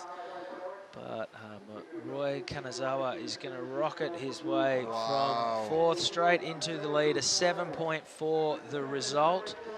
And easily the most explosive and dynamic wave of the heat. Here goes Momo Suzuki flying down the line. Speaking of dynamic, this guy's a dynamo. He's very exciting to watch, but that wave didn't offer him any form of opportunity to unleash, and he is out of there. 14.5 minutes to go. Roy Kanazawa, he just sort of took the level up on that wave. A bit of energy that we haven't seen to this point in the heat, and a 7.4 the result. So, yeah, and you're not going to get through with 4s and 5s and 6s anymore. It's going to need those 6s and 7s. There goes the replay of Momo. So Yamamoto Suzuki probably heard that score that coming from Roy, and he know that he needed to do something big. You know what, Binzi? It's not about the surfing anymore. I think everybody have the same kind of skill. It's about the wave. If you can get a wave like Roy Kanazawa before, you guarantee to get a good score. On the screen we have a Bronson Mady looking sharp, looking focused. Looking left, looking down. What is he looking at? Make sure, Brunson have all the preparation he need. Looks like he have Farun also on his side. A bit of a energy drink there to spice it up, Binzi. Yeah, well, he doesn't really need to spice things up, but he's been incredibly explosive throughout this whole event. We saw the big varial yesterday that got him up into the excellent range. Air reverse into a varial. And it was the biggest varial we've seen here at Jinzun Harbour since Eitan Osborne went crazy in World Juniors in 2018. This is Roy Kanazawa. He is our heat leader. He's not going to factor that one into his final two-wave total. Yeah. But he has thrown down the gauntlet to the rest of the field. George Pittar is now down in second, chasing a 5.51 for the lead. Alistair Reginato not far behind him, needs a 5.84 to get up to second. Momo Suzuki, he's got a little bit of work to do. He's got a 7.3 as the requirement to see him get up to second place. 12.5 minutes to go. So yeah, Roy Kanazawa from fourth to first. It's it's almost like a yo-yo. Up and down. George Pittar, got pushed into second right now. Ooh, Oni Anwar looking ready. At the back, we can see also Ryuki Waida just got knocked out from his campaign. Oni Anwar, having a little quiet moment before. He's having a little bit of a meditation before his heat, getting all the preparation. At the end of the day, it's all about putting all things together and let the surfing do the job after that one. Binzi, did you know the program is happening today? Is this any official information that we need to share? Haven't been given an official update, but I believe it's just these two, the men's and women's round of 16.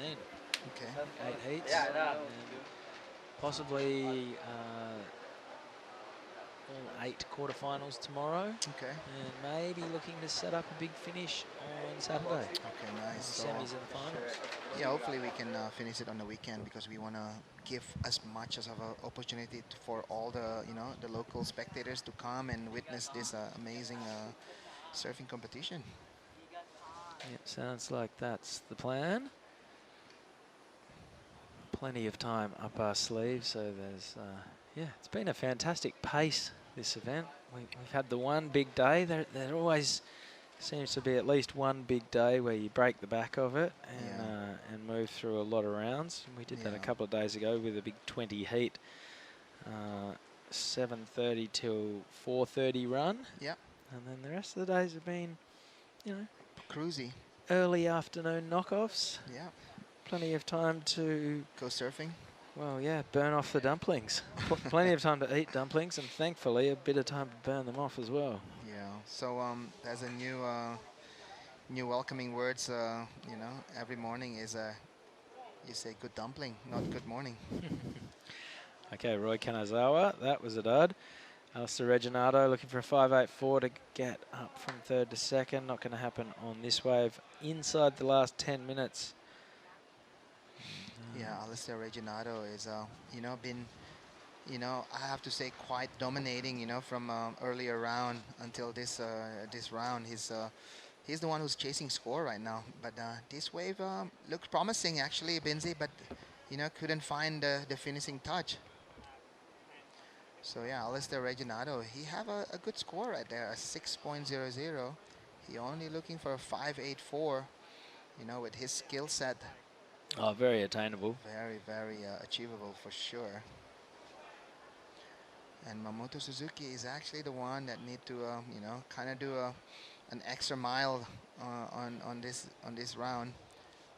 He only have a 4.53 as his highest score, and looking for a 7.30 if he want to move into the next round.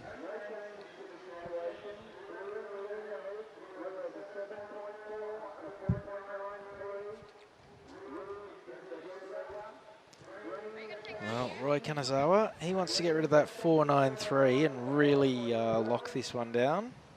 George Pittar, 6.83 is a keeper, a 5 is not. Alistair Reginato, a 6 is a borderline keeper. He really needs a second score. And Momo Suzuki, he wants to start again with 8.5 minutes to go. As we see Bronson Mady just walk past our little commentary tent, heading down towards the beach. He'll be coming up against his fellow Sumbawan, Oni Anwar. So Bronson from Lakey Peak, but living in Bali these days. Oni from Lakey Peak, but did a lot of his schooling on the Gold Coast in Australia and lives between Australia and Bali and Lakeys these days. Here is George Pitar on his backhand. The green jersey flying down the line, looking to upgrade a 5. Not sure that really had the high points needed. Yeah, if we comparing with Hiroto's wave on the last heat, this wave have not the same identical juice on it. Or even Roy Kanazawa 7.4. You need to have that runner that allowing you to do strong maneuver. Yeah. Talking about George Pitar, Binzi, are you familiar where he's from?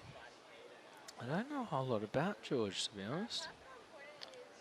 Yeah, because a lot of surfers that come to this event, they sponsored by Rip Curl, and I'm assuming they all come from Victoria.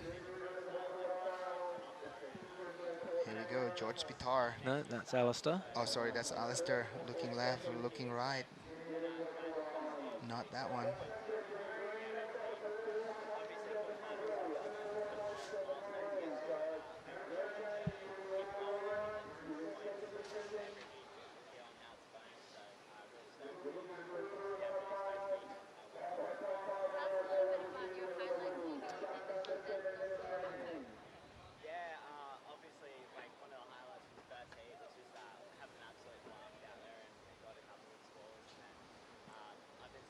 So 6.5 minutes to go. George Pitar is from Manly, I believe. Oh, Manly. Northern beaches of New South Wales. Beautiful part of the world. It's where Annie Dos Santos, the Brazilian surfer, lives these days. Yeah.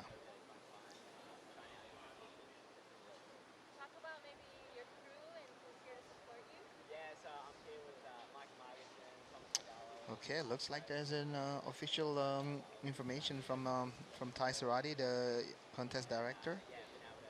The quarterfinal is off. So we've got 2 heats to go after this. Yeah. And after that, looks like Binzi is going to burn off some dumplings. Where is your strategy? What is your strategy on this wave? Oh, this is a nice wave from Alistair. He's ridden out of it, and that is going to be the score he's chasing. You would imagine 5.5 minutes to go. Last score for George Pitar was a 4.73. Doesn't factor into his top 2. Here he goes again, looking to defend second place. Alistair Reginato was chasing a 5.84. Fight off the one good turn, and then threw up the big punt. Wow. That could be the wave that he's looking for, Binzi.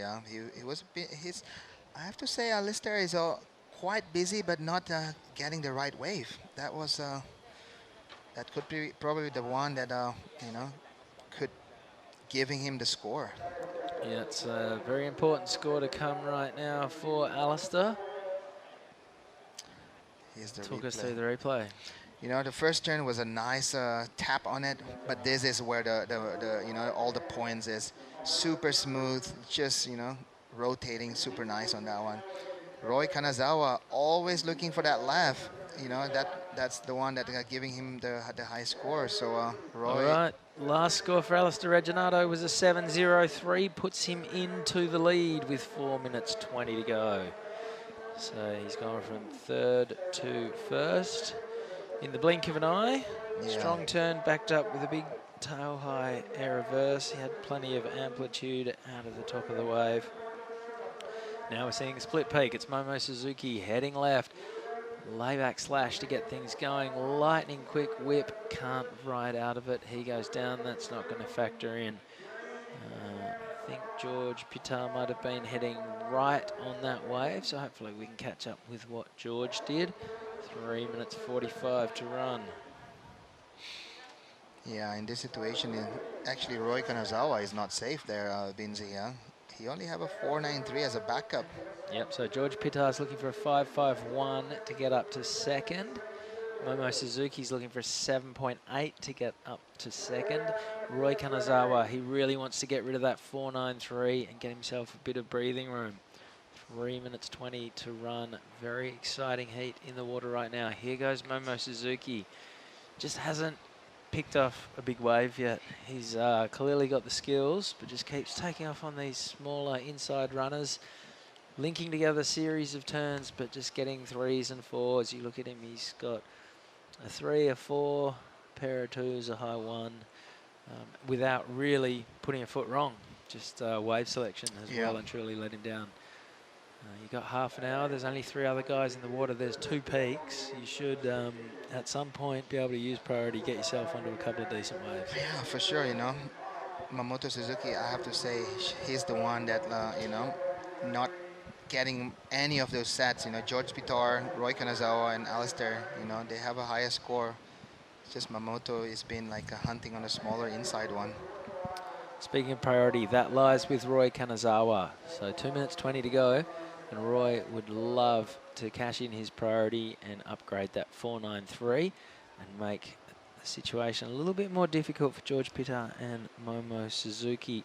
2 minutes remaining, and what's exciting about surfing here at Jinzun Harbour, it's always a short period swell. There's tons of waves, there's 2 peaks, so we keep seeing these buzzer beater finishes where guys and girls just have to roll the dice, they have to back themselves, they have to go big, and we've seen plenty of heats decided with scores coming in after the siren. So minute 45 to go. This one is a long way from done and dusted. George Pitar obviously more than capable of getting a 5.51. He's already got a 6.83 to his name, but it's not going to take much for Roy Kanazawa to ditch that 4.93 and make life a little bit harder for George and Mamoto Suzuki. Yeah, Roy will not let George go, you know, because George having like 3rd priority, you know, and Roy is just going to hold to that, you know, lead. And as we can see, Mamoto is trying big on that one. Ooh, looks like George having a sniff on this one. All right, he's on his backhand. He needs a 5.51.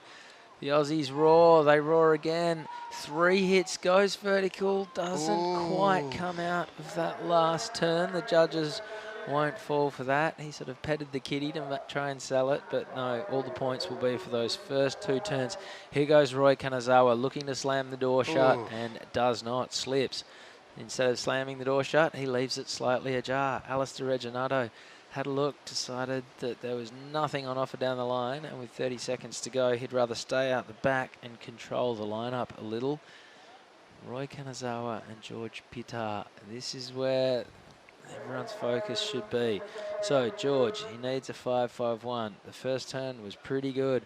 Second turn was strong as well. He really wanted to hang on to that one. Went down. So where are the judges going to go on this one? 5.51 as time ticks away. It could be close, Binzi. Even though he didn't, you know, finish that last part, it still could be close. Well, I think he's really going to regret falling off on that last turn because it's put it beyond doubt. Unfortunately for George Pitar, the last score comes in at a 4.77. Oh, super close. So he bows out narrowly to Roy Kanazawa and his countryman who took the win, Alistair Reginato. Don't go anywhere. Heat 3, round of 16 action, Taiwan Open of Surfing, coming our way right after this quick break.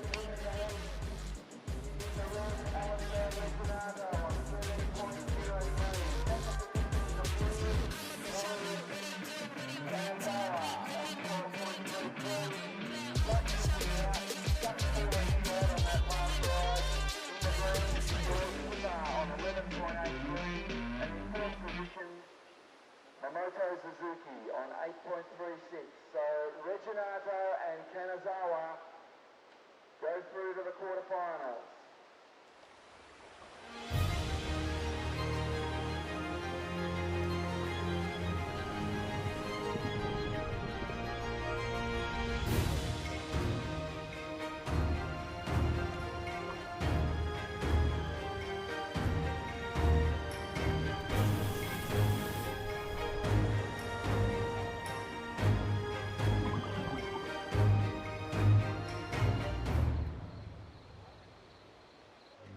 在台九线长长道路上，一旁就是那无尽的海洋。Taitung Start， 旅行是一场灵感的捉迷藏。台东是个美丽的地方，也是个很真实的地方。一起来寻找新的方向。Taitung Start。Heat 3, Taiwan Open of Surfing action on the screen right now. Alistair Reginato is in red and making his way through to the next round, the quarterfinals. George Pitar is in the green and unfortunately just bowed out. In the water right now, two Indonesians, a Filipino and a Japanese surfer. Bronson Mady has opened up with a 4.33. Oni Anwar, his compatriot from the archipelago, in second with a 2.37. John Mark Takong Maramar from the Philippines, Cloud9 to be precise, Xiaogao. He's now moved into second with a 3.37, and Daiki Tanaka from Japan is yet to open his account and naturally has priority, 26.5 minutes to go. And this is Oni Anwar on his backhand. He was just having a chat with Tipi Jabrik, looking at conditions, saying he's going to focus on the left. Meanwhile, on the right, here goes Bronson Mady. He's been one of the standout surfers all week. That JS Industries tractor surfboard looking deadly underfoot. Can't quite cling onto that little skatey rock and roll kick out. He's done. That will extend his lead. Charlotte Legati, you've been floating around on the competitors' deck. What's the vibe like out there at the moment? Yeah, it's, I mean, it's really fun in some areas. Obviously, everyone that's getting ready to go to their heat is really concentrated, but everyone's here supporting each other. It's really great. Had a chat with a few of the surfers. They went to surf other places.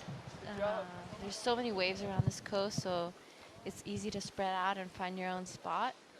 But the waves are great, so everyone's excited to be here. Did you find any intel out for waves that we can track down later on? Well, I heard something about a river mouth, but you know, everyone's pretty secretive, and they're not really telling me where they are. As this is Oni again on his backhand. That first wave he caught was really almost fell off in his last turn, but just made it. Okay, so on his second last wave was a 4.77. We're waiting for this score to come in. It's going to replace his 2.37 and extend his lead. John Mark Kong has a number to come as well. 25 minutes remaining. Priority is with John Mark. He's the surfer in white. Yeah, this is an exciting heat. I'm sure all the Indo team that's here, and even some of the Asian team, are all behind Bronson and Oni and Tokong. You know, I saw a whole little crew down there, Kian and Varun, with Taina, even Kailani. And I'm sure we're going to see some people take to the sky today. All right, this is Bronson. Talk us through the replay. This is Bronson, a really great first and second turn. Tried to close it out with a foam climb, but just comes unstuck. And this is a replay of Oni on his backhand. just a few turns, gets a little bit stuck behind, and the wave didn't really open up the way he was hoping for. It's going to be the best wave of the heat so far, though. A 5.67 the result for Oni Anwar. So he's got a 4.77 and a 5.67 to sit in the lead. Bronson Matey got a 4.57 for his last wave. So imagine if he'd ridden out of that last manoeuvre. It would have been a pretty substantial score. He's sitting second. John Mark Takong is in third, and Daiki Tanaka hasn't fired a shot in the first 6.5 minutes of this heat.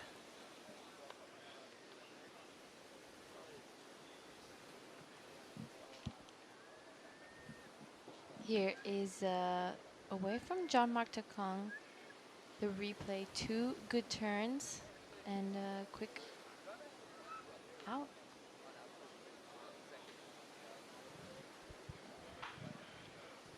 Right, 23 minutes to go. So Daiki Tanaka's first wave, just a 1.9. That's not what he was sitting and waiting for. And contest director, WSL Tour manager, Ty Serrati's made the mistake of walking past our commentary box. So we might just grab him in here for a quick chat to find out what the state of play is. Morning, Ty.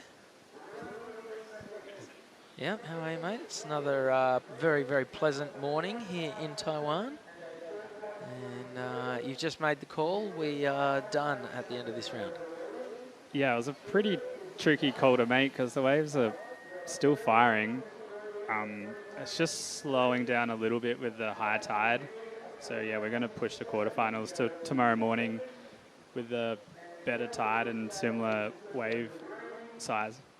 So after this, there will be quarters, semis and finals both sides. We could easily finish tomorrow. Is that the plan, or are we going to carry on into the weekend? I think we'll split it up so that we do both the men and women's quarterfinals tomorrow and then do the semis and finals on Saturday morning. Nice. I like the sounds of that. And what's the feedback been from HQ in Santa Monica? As we see, I think that was that John Mark Takong going the big air reverse, not riding out of it. Yeah, have you been getting much feedback from WSL HQ? Are they a bit jealous that you're over here on the Dumpling and Surf Fest? Yeah, there's always a bit of jealousy reporting back to HQ from these events. Now they're stoked. They love this event here in Taiwan. It's showcased the World Juniors and World Longboard titles in the past, and to have it as a QS is pretty cool. Wow, Daiki Tanaka is teeing off on this one. A long left, just running and running and running. He's almost making his way down to crew corner there. That's kind of where we've all been surfing. All right, someone who's been surfing a lot is Justin Majax, and he's going to be having a chat with the winner of the last heat, Alistair Reginato, right now. Yeah, thanks, Chris Binns. I'm here with Alistair Reginato through to the quarterfinals. Reggie, great performance, great result. How you feeling? Yeah, feeling really good. The waves are fun as again, super rippable. It was a bit of a tougher heat, that one for me. I didn't really get off to the start that I have in the last few heats, and it was nice to perform when I needed to score. So yeah, I'm feeling good. Mate, arguably the cleanest conditions we've had for the men's competition thus far. It's a little bit slow, but when the waves come through, they're so fun. Yeah, it's so fun. The good thing about when it's clean like this is the epoxies are just so nice, and it makes the board decision really easy. And there's hardly a drop out of place when you get the right wave. It's a perfect little bowl. So it's just finding those waves and performing on them. A bit of a bummer that George Pittard couldn't make it through with you. Is it tough to surf a heat with, I guess, your fellow countrymen? And I guess it's all business when it comes down. You're surfing for yourself, but he's been surfing so good. A bit of a shame for him. Yeah, absolutely. It sucks coming up against your mates. But yeah, like you said, it's business as usual. I was lucky enough I went to first, and then with like 2 minutes to go, I was egging him on to get a wave, and I thought he might have almost got into second on that last one. I think he might have fell on the last turn, but yeah, he's been ripping. He's one of my favourite surfers to watch. He's a tall boy, but he rips. So it was a bummer to see him fall out of the comp. Mate, a quarterfinal finish, or we're definitely hoping you go a little bit further, but a quarter's definitely a keeper result. Tell us about your other results on the QS so far. Yeah, it's probably one of my best results. I've had a second and a third in a 1,000, and I think back in 2019 I got maybe a quarters in a 5,000. So yeah, feeling really good. I've finally put together some surfing in something other than a 1,000, which has been my goal, to take out either a 3,000 or a 5,000. So yeah, I'm on the way to achieving my goals. So yeah, I'm frothing. Next round is man on man. What changes in your outset or in what you put together when you've only got one other guy to worry about? Probably a touch bit more selective. Not a whole lot. I mean, I'm just going to be focusing on what I've got to do again. So just finding the waves that allow me to do my surfing and perform on the waves. So not a whole lot, but I would say if we have 30 minutes and there's only 2 of us out there trying to find the 2 best waves that come through, and you shouldn't lose many heats if you do that. So I'd say become a little bit more selective. Very good advice. We're asking everyone if they've keeping a count of their dumplings. How's your dumpling count going at the moment, mate? Well, I think from the night we went out, I think we kind of ate too many dumplings. So we've stepped back a bit, but we've been getting the count of our pork buns up a fair bit. We've been doing like 8 a day. So yeah, we're trying to try all different things. So we've had some noodle bowls and some pork buns and a bit of everything. So we've probably pushed back on the dumplings, but I would say tonight we'll probably have another crack at them. And tell us, this is the main competition venue, but have you explored around Taitung a bit? Have you surfed any other waves and, you know, scoped out the amazing scenery? Yeah, we surfed a little wave, a little river mouth, just 2 kilometres up the beach here with the boys yesterday. We had a little tag team, kept it fun. The boys had a couple of beers, so we were just trying to keep it light and fun. But yeah, there's a sick little waves up there. Hell, little teepees, kind of similar, probably a little bit closer to the beach down there. So some good ramps. But yeah, there's heaps of good waves that we drive past, all these little nooks and crannies, and it looks fun as. Well, Alistair Reginata through to the quarterfinals. We'll wish you the very best of luck for the rest of the event, and hope to see you in the semis, mate. Cheers. New beauty, Alistair Reginato with Justin Majex, who looks like he's on safari. And one guy who's been hunting down some scores while we're away was Oni Anwar, locked in a 6 for his last wave. Here goes Jean-Marc de Kong. He has well and truly lost his board on that one. He is sitting 3rd. Here goes Oni once again. So the Sumbawan Slayer is staying very busy, gives himself a little fist pump as he kicks out of that one. So Oni Anwar is feeling it. And Tai Sarati, were you here in 2016 when Oni Anwar won for the first time? I was. I think he beat Cody Robson in the final. And was that a QS 3000? It was either QS 1500 or 3000. It was a pretty exciting final. Cody went for this huge air and landed it, claimed the air, but then didn't ride out of it and lost to Oni in the dying seconds. Oof. All right. Well, we might have to get stuck into Cody Robinson about that in our fantasy chat group.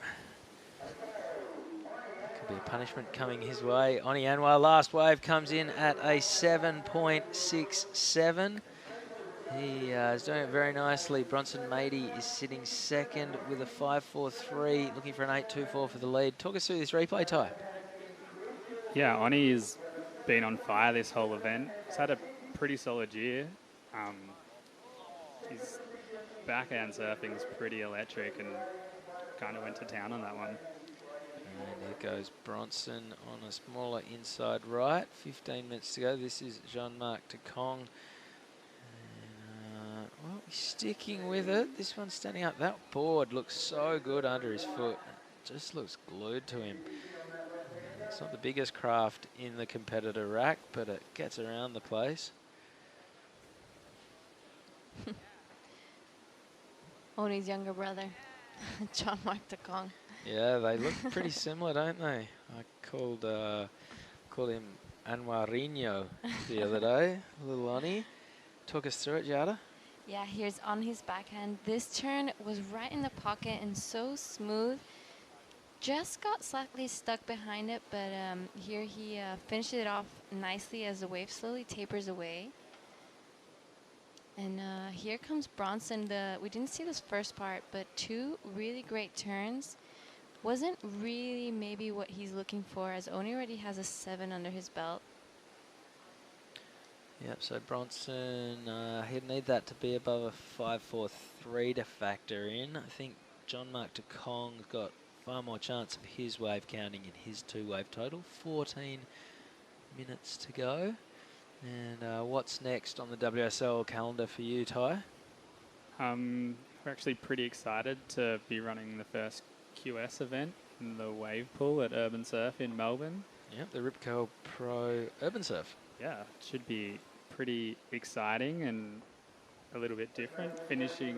Running an event in one day in the wave pool, obviously. It should be entertaining. And I hear you're flying in for the event? Yeah, I'm coming over from WA. I'll be in the booth with Stace Galbraith, True Starling, and another VIP commentator whose identity will be revealed closer to time. Here goes Daiki Tanaka on his backhand.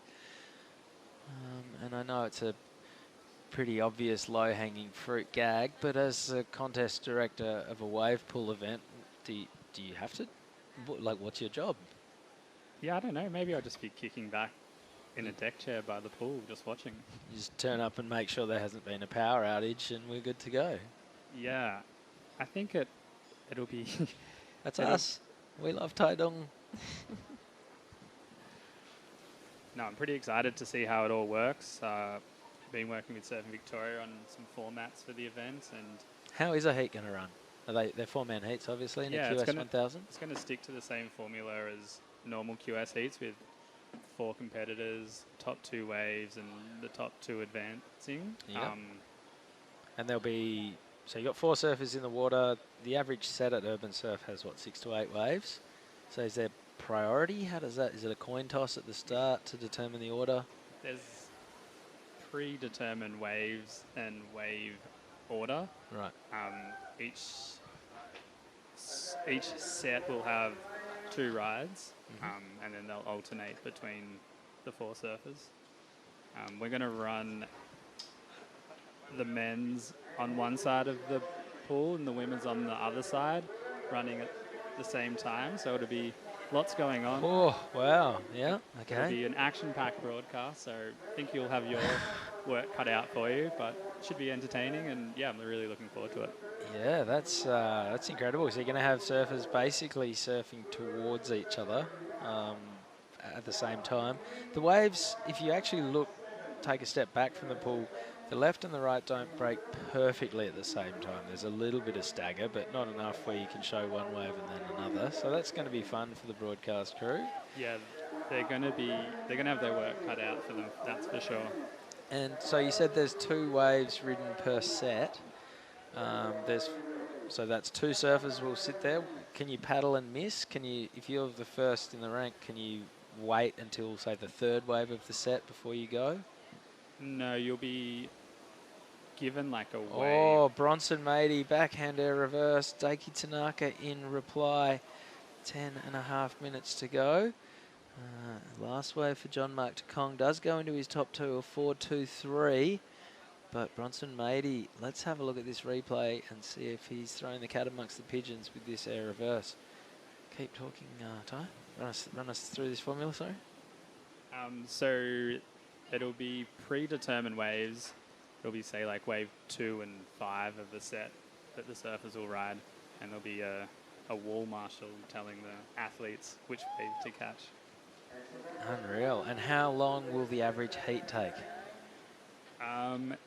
The average heat will take about 16 to 18 minutes. Okay. And each surfer will get either 4 to 5 waves per heat in the early rounds. And then will you be adding sets? Like, will the final be more sets? Yeah, the semis and finals will get slightly more sets. I like it. And I like the fact that it's a 4-man heat, not a 2, because if you have 2 surfers and the first person falls, then the second surfer doesn't have to do anything other than make it to the end of the wave, so they could stand there and not go off. Whereas with 4 surfers, you've always got to perform. Yeah, exactly. I think having the 4 surfers and just kind of mirroring normal QS events, yeah, I think it'll be entertaining the whole way through. The finals and semis will still be 4-man heats, so yeah, I think it'll be an action-packed day.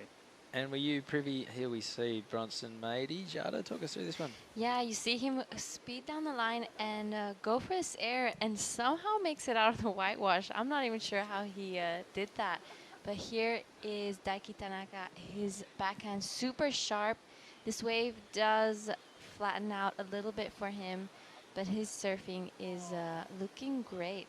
But I'm excited to watch that wave pool event. All right, this is Oni on his backhand. Bronson's last wave a 4.27. Daiki's a 3.63. Oni Anwar a 7.67 for his previous wave, so he's doing it very nicely. This probably won't factor into his top two. What was the discussion like amongst everyone to get the wave pools accepted as a QS? I think we're calling it wave basins these days. That's the terminology. Yeah, there was a lot of discussion between a lot of different people in WSL. I think we just thought that there's so many wave basins around the world now, and I think they just offer just a great opportunity to run some junior and low-level QS events, and just the ability to run in major cities and finish events in one day. It's kind of adds another element to the QS and junior tours. Yeah, we had a bit of a trial run. We ran Winter Jam at Urban Surf a couple of months ago with a lot of the sort of QS guys involved, guys like Jacob Wilcox, Wade Carmichael, Sheldon Simkus, and that was pretty cool. It was really exciting. It was a festival as much as a surf comp. There were bands playing. There was a rail set up and some ice dumped on it and some snowboarders there. Guys like Olympian Valentino Gaselli were in the house, and it was a pretty raucous night. And I think the crew at Urban Surf were like, all right, we think we can do this now, knowing that there was a conversation about the value of the basin, and they were very keen to put their hands up and run that one. Yeah, Jimmy Miles has been a pretty big driving factor in getting this event up and running, and yeah, we've been chatting lots the last couple of months, and yeah, we're both pretty excited to see what happens. I heard a rumour you might be DJing poolside in amongst contest director duties, seeing as there's not much for you to do. I wouldn't have thought so, Binzi. No. The after party at Revolver, perhaps? No comment. All right, this is Daiki Tanaka on his backhand. Look at this thing reeling off down the line. The left that runs into the southern peak gives you that end section. And it seems like the northern peak has shifted even further north, which means those long-running lefts, you can bank 3 or 4 turns before you get the big finish. And the competitors seem to be agreeing that this is where the points are to be scored. Here goes Oni Anwar, plenty of drift out of the tail in the first turn. Second turn was good as well and gets the punctuation to sign off. That probably won't go into his top 2. Yeah, Oni's looking super fast in this heat, and that board is looking great under his feet. This is the replay of Daiki Tanaka. Beautiful first turn and straight into that second one. I like how his surfing is always in the pocket and close to that whitewash, and finishes it off really nicely. Hopefully, he's definitely looking for a pretty high score, as Oni looks unbeatable at the moment. He sure does. All right, 5 minutes to go. Ty, any last words about the Rip Curl Pro Open Surf? It's a QS 1000, but have any interesting names popped up who are keen to surf in it? None out of the ordinary so far, but James is telling me that there's got a few wild cards up their sleeve that may enter late. Have you got any inside goss? No, the biggest name I've heard of is Connor O'Leary. He was talking about coming down and getting involved, which would be pretty cool.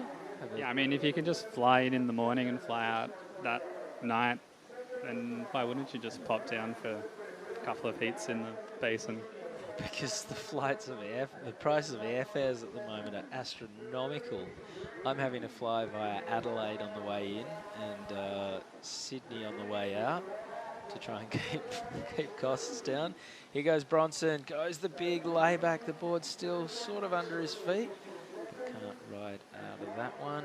4 minutes to go. All right, Ty, always a pleasure having a chat. We're down to the business end. It's all finals after today. And you've obviously got to be pretty happy with how everything's gone so far. Yeah, couldn't really ask for much more.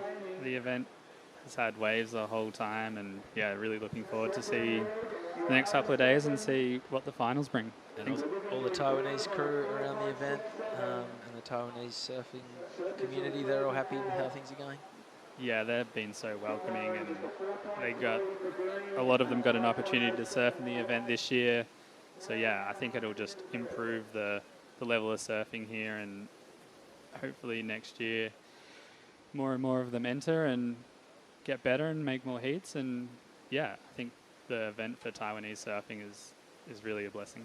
And little Jay Who's gone viral after his Felipe Toledo Wolverine claim. Got sort of 60,000 views on Instagram yesterday. So future star of Taiwanese surfing, born a couple of days ago. I think Noah just told me it went over 90,000. So it's blowing up.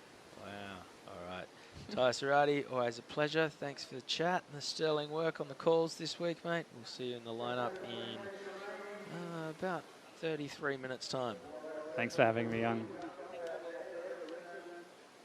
All right, here goes Oni Anwar comfortably out in the lead with a 7.67 and a 6. That was a jazzy turn. Released the tail, big bucket of spray.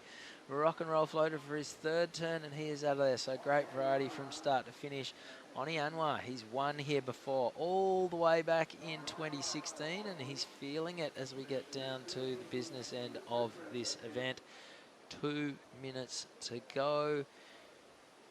He'll almost be caring more about Bronson Mady at this point. Here is the man in red who's sitting second. Vertical first turn, pokes the nose, and he goes for a little swim. 2 minutes remaining. Jean-Marc Tacong, Marama, incredible young surfer.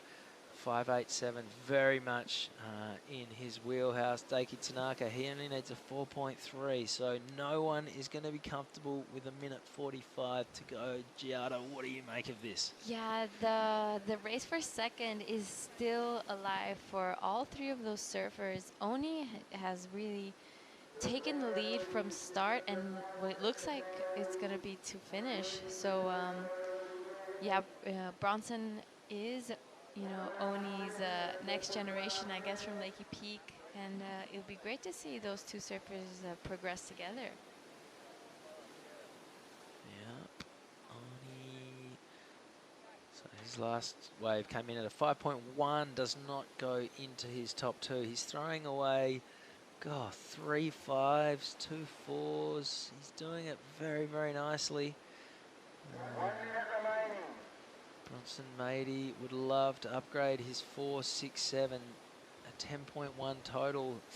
He'd be lucky to get through with that under his belt, but he definitely wouldn't complain. 40 seconds to go. Jean-Marc Tacong needs a 5.87. Daiki Tanaka only needs a 4.3. Bronson probably wants to go over and either get a wave of himself or get eyes very much on Daiki Tanaka. Here goes Jean-Marc Tacong. He's going to need to take to the sky and do something big. Throws up a big lofty punt and rides out of it. And Bronson Mady will have seen Jean-Marc fly out of that wave from behind. And the judges have a decision to make right now. Here goes Daiki Tanaka. He only needs a 4.3, a strong first turn. A second big turn. Climbs up and over, and he gives it the big claim as well. So the siren goes. Here goes Bronson. I wonder if he got up before the siren went and if this will count. Throws up the big fin of rebound. Don't know what Bronson did at the start of that wave, but this one is definitely going to be with the judges to decide. They've got some big scores to come in. Big as in crucial and important. And yet again, a frenzy of activity right at the death. You would imagine that Oni Anwar is safe in the lead. Here goes Jean-Marc Tacong. He needed a 5.87. It was a big air. He would have loved this one to stand up and give him the opportunity to squeeze a few more turns in. Daiki Tanaka, he didn't need much at all. A 4.3 the requirement, 3 big turns, and he's feeling it. The big strongman claim. Oh, wow. Bronson Matey, his last wave was just a minor, so we did see all there was to that one. Yeah, this is definitely a really interesting way to finish this heat. There's a opportunity for all three. You know, now it's down to Daiki Tanaka and Jeongmar Takong. Yeah, that the two air scores that was matter. crazy. It was so much distance. Yeah, plenty of pop. He went long rather than high. Landed kind of way out on the flat section. And then there wasn't a whole lot afterwards. Right, last score for Jeongmar Takong was a 6.4, puts him up into second. So Bronson Matey is definitely out. Daiki Tanaka now needs a 4.84. This is still very, very gettable. We saw him smash that wave 3 times. So all we know right now is that Oni Anwar is through and Bronson Matey is out. Score coming in for Daiki Tanaka, and it is a 5.53. He has gone up to second. So Jeongmar Takong was through for a split second. Wasn't to be. One last heat remains in the day. It's Taiwan Open of Surfing. Don't go anywhere. We'll be back right after this quick break.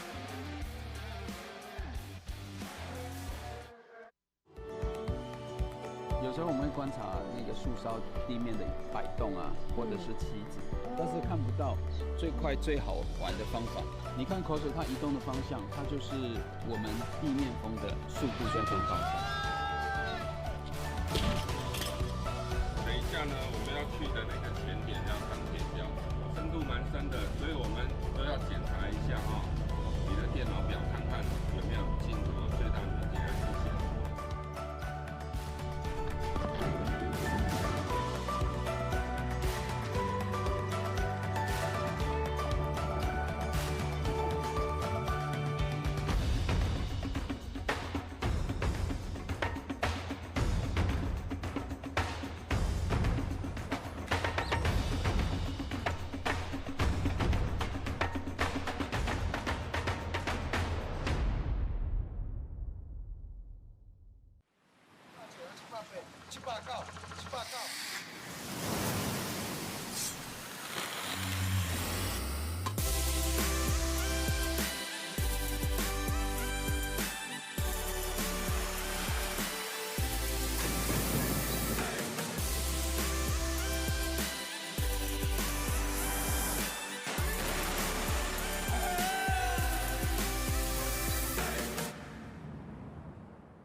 All right, last heat of the day. That is Oni Anwar washing off after a real nail biter. Whew. We saw Oni, the only guy with a little bit of breathing room right at the end. Bronson Matey was sitting in second when the final buzzer went.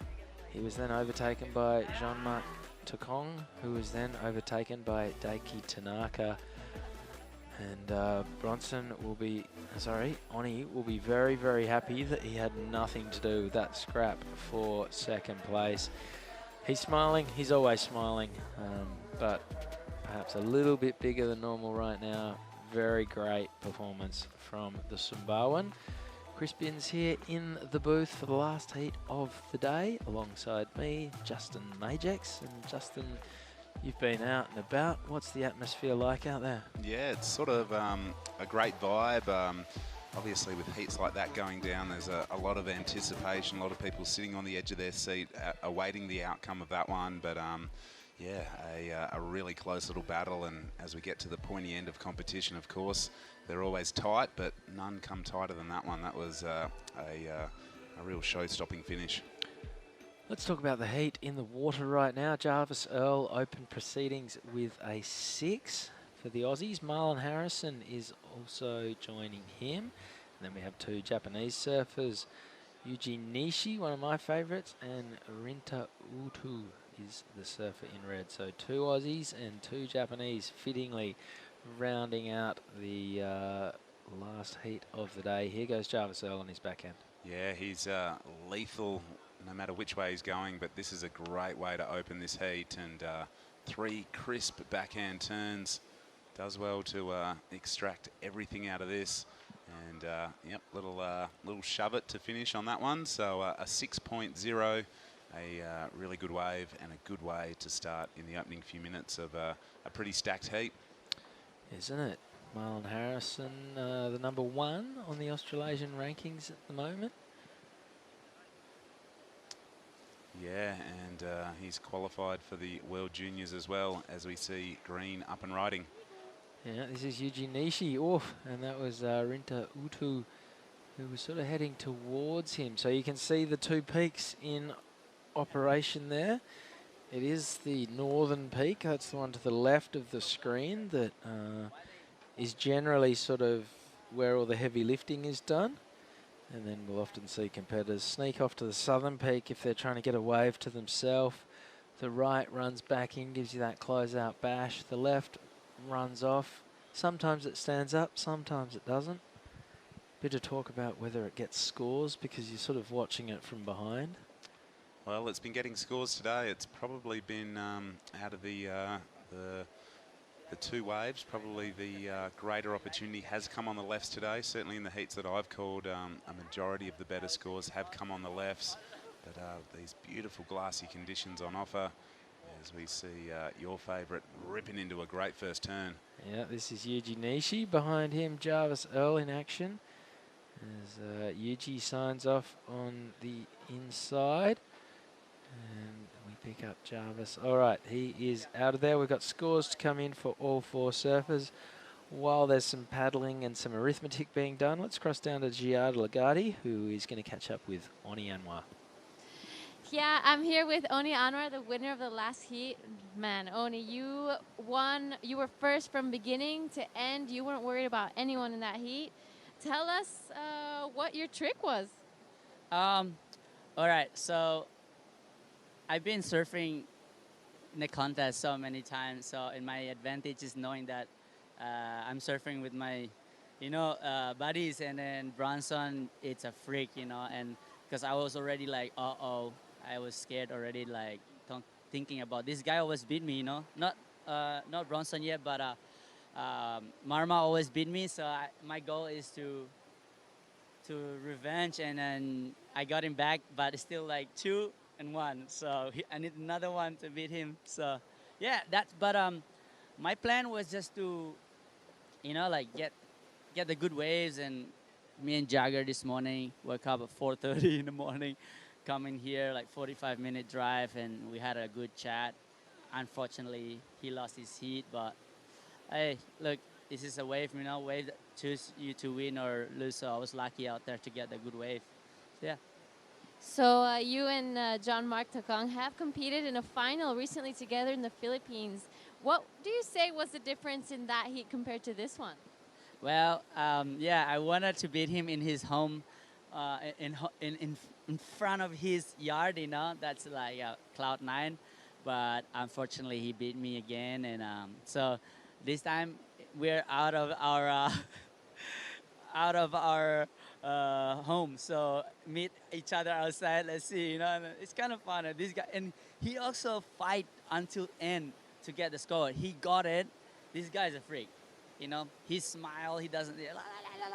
He's just such a happy guy, and like you never know what he's gonna pull. So it's kind of like good, and it's frustrating to surf against because he's gonna beat you, you know.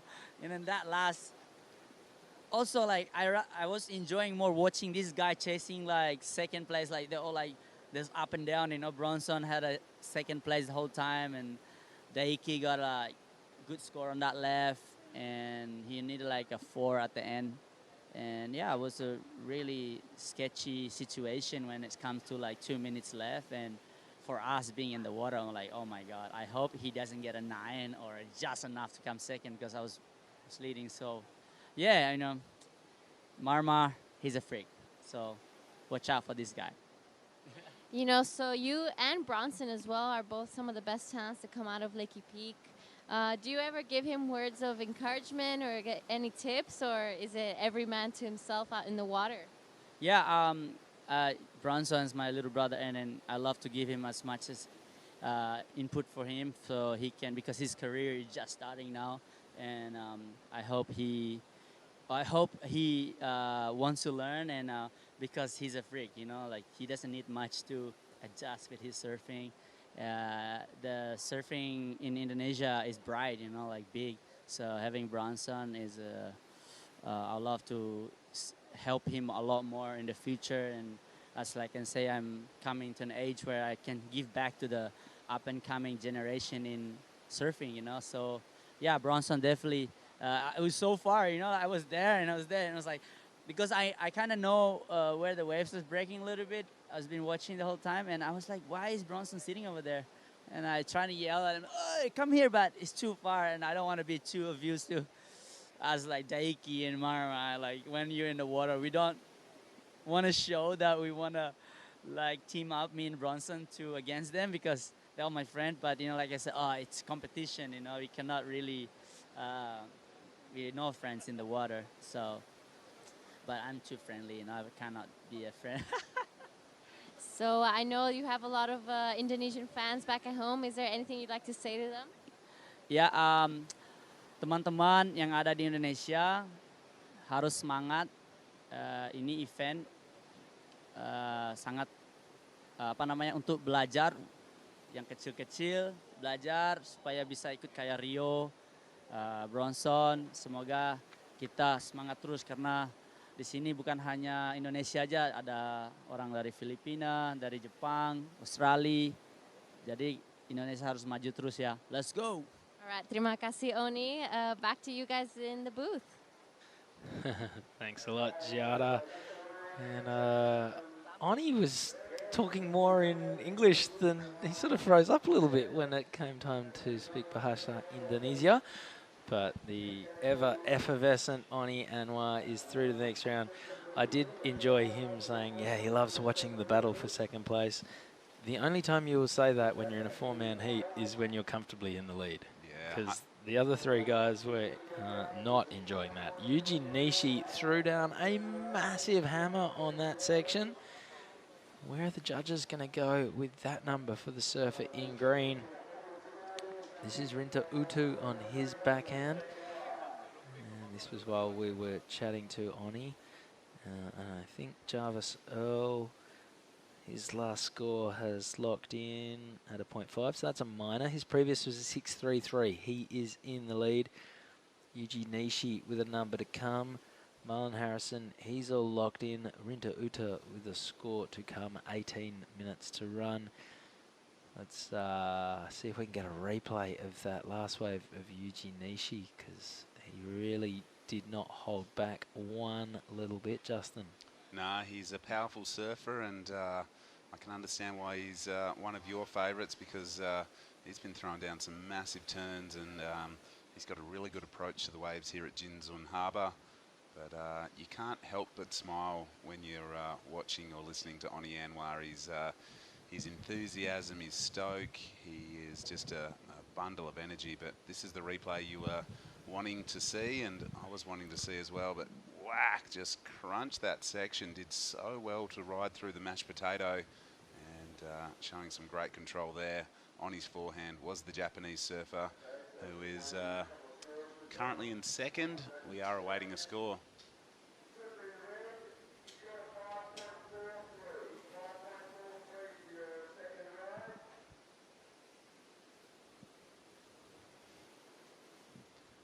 right now. There's just under 17 minutes remaining.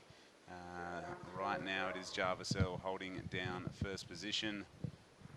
Still awaiting a score to lock in for our second place getter in the green rash vest, Yuji Nishi. Marlon Harrison is chasing a 3.71. It might be a higher number once the last of green locks in. And the best number has locked in for Rinta Utu from Japan, a 5.43. But rapid fire action. There's been a lot of waves ridden in the first half of this heat. Yeah, WSL, the only surfer with two, borderline keeper scores to his name. Here goes Marlon Harrison. He'll be getting rid of his 2.5 with this one. Not by a huge factor, though. With 16 minutes to go, that will replace his 2.5. It's not going to be the 7.2 to put him up into second place, though. So Yuji Nishi, last score, comes in at a 7 for that big layback smash. Yeah, a deserving score, a really steep section, and he threw everything at it. So the commitment levels were high, and I think a deserving score to firm up second place for him right now. A 5.33 his requirement to go into the lead. So this is it once again. Nice little check turn, but every bit of the points came from that. Just a really powerful approach, and you cannot complain with that sort of surfing on the screen. Yeah, so 7 points the result. Marlon Harrison, not sure what he did before to get to that point. Here goes Yuji Nishi again on his backhand this time. The conditions are looking pretty dreamy right now. Two strong turns, plenty of great pace to this wave. Yuji Nishi sticking with it, just matching his speed with the sections. And this is going to be another good score for the Japanese surfer, who'll replace his 4.47. And by the passion that went into that big fist pump, you would imagine he'll be replacing his 4.47 pretty comfortably. Here goes Jarvis Earl on his forehand, opening the shoulders, a couple of strong calves. And his lefts are really standing up to be counted right now. He's flying, releases the tail, and effortlessly flicks that one around in front of Yuji Nishi. So it's Jarvis Earl and Yuji Nishi streeting the field at the moment, a 1-2 operation, but Marlon Harrison with a number to come to try and get himself back in the picture. Currently he's chasing a 7.04. Well, here's the replay of the last of greens. Just, really perfectly placed, and you said it, Chris, his speed matched the sections and just connected all the dots really, really well on this one, and slaps it there. But this is what I like to see. The Japanese surfers are generally sort of quite reserved, but it's great to see some energy in their efforts, and this for me was so smooth. Jarvis Earl, the nimble-footed Cronulla surfer, hucked the tail high, got the reverse nice and clean, so great control from him, your current heat leader. Yeah, great surfing from Jarvis. Almost shades of Reef Hazelwood in the way he goes about it. Yep, some definite similarities from the two Hurley team riders. They're both on Channel Island surfboards, and this one might have gone down when we were looking at the replays. So Rinta rinsing this one. Yeah, on his backhand. So scores to come in for all four surfers. Jarvis Earl is from Cronulla in Sydney, but first came to the attention of Sunshine Coaster like Reef Hazelwood in Julian Wilson a few years back. Julian Wilson always used to run his seriously fun grommet comps back up in Caloundra, and that's where Jules first got to meet Jarvis, and he's been a big advocate and ambassador and mate to Jarvis ever since, and takes a keen interest in the young bucks surfing.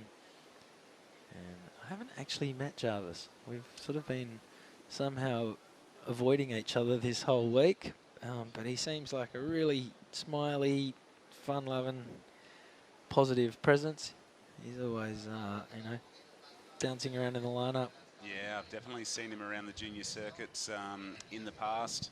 As we see the replay here for Reds, the Japanese surfers are so lethal in these small, clean conditions, and he's done a really good job thus far. Yeah, but Jarvis Earl, I've seen him in action at the Aussie Junior titles in the past. He's been, like you said, highly touted for a long time, but he's sort of been on his own program, and you can see now that the QS events is where he's putting all his energy and focus into. I was lucky enough to have a chat with him yesterday, and he said he's been here for a week before the event, so he's probably approaching 2 weeks here in Taiwan. As we see Marlon Harrison. Oh, this is a good-looking wave for Marlon. You can hear the anticipation building on the surface deck. 2 strong turns. This has got great pace to it. That was a big money turn from Marlon. He's not done yet either. 4 strong turns. He's sticking with this one. It's going to keep running. The camera's not sticking with it, though, so not sure what Marlon's done down the bottom of that one, but all the bulk of the points will be scored up the top for Marlon. That was a great looking wave. Bit of size to that one. Yeah, definitely. Marlon's not a small surfer in any stretch of the imagination, and that was easily a head high wave. So here's the replay. You see his timing's perfect, connects with that first section well. This one really bowls out and slams the door shut on that section. That was the turn. You see just, you know, strong on his feet. And that was the end of the wave. So I think we're going to see Marlon lock in his best number. Still a series of scores to light up on our screen. Yeah, a lot of maths to come. Yuji Nishi's last wave of 4.67. That consolidates second. Rinta Utu's last wave was a 4.8. That puts him up to third. Won't be for long. Marlon Harrison has a number to come. His previous wave was a 3.4. He needs a 7.24 to get up to second with 9.5 minutes remaining. And conditions are looking pretty dreamy out there right now. They certainly are. You can see the surfers are still hanging around. No one's peeled out just yet. There's a lot of anticipation for this. 2 Japanese surfers taking on 2 Aussies. You can see everyone keeps closely tuned into the scores via the WSL app. And we've got the benefit of replays, the scores in front of us. It's a really, really easy job when you're working with the broadcast team to deliver this event. And we've had a really good time here in Taitung County, an amazing part of the world, some amazing waves on offer and some nice clean conditions. Have a look at this shot. Jarvis Earl, the angle of God, and he is flying down the line. Wow, releases the tail, 3 turns. He's going to let that one slide at that point. And why wouldn't you? Big stomped air reverse. Let's have a look at this one from in front. Talk us through it, Justin. Yeah, well, he's been busy in this heat. He's opting for the lefts. A great first turn. Oh. Nice variety there, and that was really innovative. Stands tall. The no claim going on just wipes the blonde hair back, and that felt good. It looked good. I think our co-commentator Tippy Jabrick would, if he was coaching Jarvis the way that he coaches some of the Indonesians, he would have told him that he should have done another turn there. That's the best claim, is to do another turn. Yeah. Because, you know, you never know when that little half point might be needed, and there was definitely a section there. It wasn't like the wave had completely gassed itself, but nonetheless, it's going to be a great score for the surfer in white. 7.5 minutes to go. Yuji Nishi, he's the only guy with his waves all locked in. Rinta Utu, he is now all locked away, nothing changing for him. So we're waiting on scores for Yuji Nishi. Jarvis Earl's not going to wait for anything. He's just staying very, very busy. And why not? He's built a lead. He's doesn't have to worry about priority for the time being. He can just get around all over the place. There are a ton of waves out there. And why not just chance your arm on whatever pops up in front of you? Yeah, well, a full rotation attempt there. Got really, really close to stomping it. But he's just feeling loose and free right now, and why wouldn't you? Look at this TP. And Rinta Utu, that was not ideal. That was a great looking peak. Just didn't quite get out far enough to it. Took off as the wave collapsed on his back, and he goes down. So we are still waiting on scores for Jarvis Earl and Marlon Harrison. So the two Aussies can only build on their totals at this point.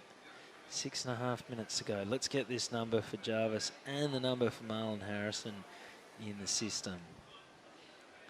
That will really give us a situation that can move around a lot over the last few minutes. All of our surfers will then have some decent numbers to their name. There's the surfers deck. Elise Cooper, she's a bit of a gangster. I like her approach. She's always mucking around behind the scenes. Oh, Jarvis Earl, his previous wave was an 8.67, so the judges loved that one. And he's not going to hang around. Having a look at that one already. Marlon Harrison still with a number to come. His previous wave was a 5.6, which is currently his best. But I think he's got a bigger number still to drop in for that, you know, head-high backhand wave that he took off and teed off on 3 or 4 times. Well, this is the replay of the 8.67. Beautiful, crisp first turn. Releases the fins there, but this is a really innovative manoeuvre. Rode out cleanly, looks back at the judges and goes, "Did you see that, guys?" Would have got a 9 if he just tapped that. Just saying. An 8.67, is that the highest individual score we've seen of the event? Off the top of my head, I think it is. And a 15.2 wave total is right up there as well. So 5 minutes to go. The yellow flag is up for the last time today. Here goes Rinta Utu. And it goes down again. Last wave for Marlon Harrison, a 5.93. God, there is less than 0.2 separating Yuji Nishi in second and Marlon Harrison in third. So Marlon's last 2 waves have been a 5.6 and now a 5.93. He needs to keep adding on to his total at the same ratio and he will move into the lead. 4.5 minutes remaining. Yuji Nishi has a 7. His backup's only a 4.67. He wants to get rid of that and really put progression beyond doubt as we see Oni Anwar debriefing with his good mate Jagger Bartholomew. Unfortunately, Jagger is out while Oni is through. Oh, it's great to see these little relationships that happen behind the scenes, and the level of support we've seen from surfers from right around the world has been really, really impressive. And yeah, Oni will be pumped, and maybe he was just giving Jags a bit of update on, you know, maybe what he could have done. But, you know, I've been really impressed with both of their surfing throughout the event. And here's the drone angle of our heat leader. He is looking loose and free. Can't quite stomp that one. He goes down, but I think he must have had so much built-up energy and anticipation to put on the coloured rash vest. Yesterday was his first heat. This is his second hit out here in the round of 16. So Jarvis Earl is just unleashing on the waves here at Jinzun Harbour. We're into the round of 16, the final heat of the day at the Taiwan Open of Surfing. And you can see this angle just shows how beautiful this location is. 3 minutes on the clock. It's a tight heat. The battle for second is well and truly on. Jarvis has got a bit of clear air between him and his 3 competitors. Super tight between Nishi in the green and Harrison in the blue. Well, here goes Jarvis once again. He is feeling it. Bit of righty, drops the other shoulder, goes the big Larry layback. Can't ride out of that one. That was his 10th wave. Oh my goodness. So in days gone by, he'd be calling it a heat, and paddling in. The judges would be saying, "Come on in, mate. You've filled your quota." But right now, obviously, unlimited wave count underneath the priority system. So he's just keeping busy, using this as an opportunity maybe to just iron out any creases in his surfing. He's mixing it up on his forehand really, really well. 2 minutes remaining in this one. The final heat of the day, as I just said, but a super, super tight little battle for second spot. The poor judges, 39 waves already ridden in this heat. Wow. When you've got the 2 peaks and you've got short period as well with just waves after wave after wave. The surfers stay very, very busy. The priority judge, the spotters, they've got their work cut out for them. Tom Chaminade from the WSL manning the replay screens. He's got a lot of work to do as well. This is Rinta Utu on the 40th wave of this 30-minute heat. 90 seconds to go, and he is out of there. Jarvis Earl quickly in, quickly out, as the wave count just keeps on ticking over. Hopefully everyone's decided that there's no waves today and that they would like to go get lunch. But I don't like our chances. Here goes Yuji Nishi. He wants to get rid of the 4-6-7. Smashes this one, pulls it around to reverse. A little bit of a look at the tower. That was semi, like check me out. If he can get rid of that 4-6-7, he'll make life a little bit tougher for Marlon Harrison. Marlon is currently chasing a 5.75. Obviously, he's more than capable of that, but only 1 minute to go. Marzi has priority. Now he just needs the opportunity. Talk us through this replay. Yeah, again, similar to his 7 for me. Little check turn, but I love that. Really used his board to bounce off that section and, throw him into the reverse. So I reckon he is going to make life a little bit tougher, and he has with a 5.10. So the requirement now for Harrison is 6.18, but he does have first priority, which is crucial. With just 15 seconds, he's up and riding. Oh, great maneuver there for him. Connects well. Oh, the deck is going crazy, so time is going to run out yet again. We're going to have a heat decided after the siren has gone. Marlon Harrison was chasing a 6.18 because that last wave for Yuji Nishi came in at a 5.1, so did add to his 2-wave total. Marlon Harrison was left chasing a 6.18, had priority, saw the opportunity he liked, and teed off on it. Talk us through it, Justin. Yeah, beautiful first turn, went vert, drifted the tail, repeated the dose on the second maneuver. But for me, sort of the body language doesn't sell it to me. He looks pretty staunch there, but we're going to wait for the scores. And it comes in just short. It's a 5.23, so just about a point shy of what was needed. And unfortunately, that is the end of Marlon Harrison's run. Jarvis Earl, another fantastic performance from the Sydney surfer. He's being joined in the next round by Yuji Nishi, the Japanese powerhouse.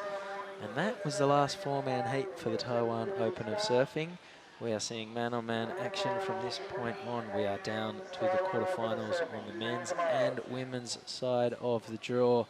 And the performances are going to get better and better. I'm Chris Binns. I'm Justin Majex. We'll see you back here tomorrow for quarterfinals action here at the Taiwan Open of Surfing. We're going to leave you with some highlights from a very entertaining day here at Jinzun Harbour. We'll see you tomorrow.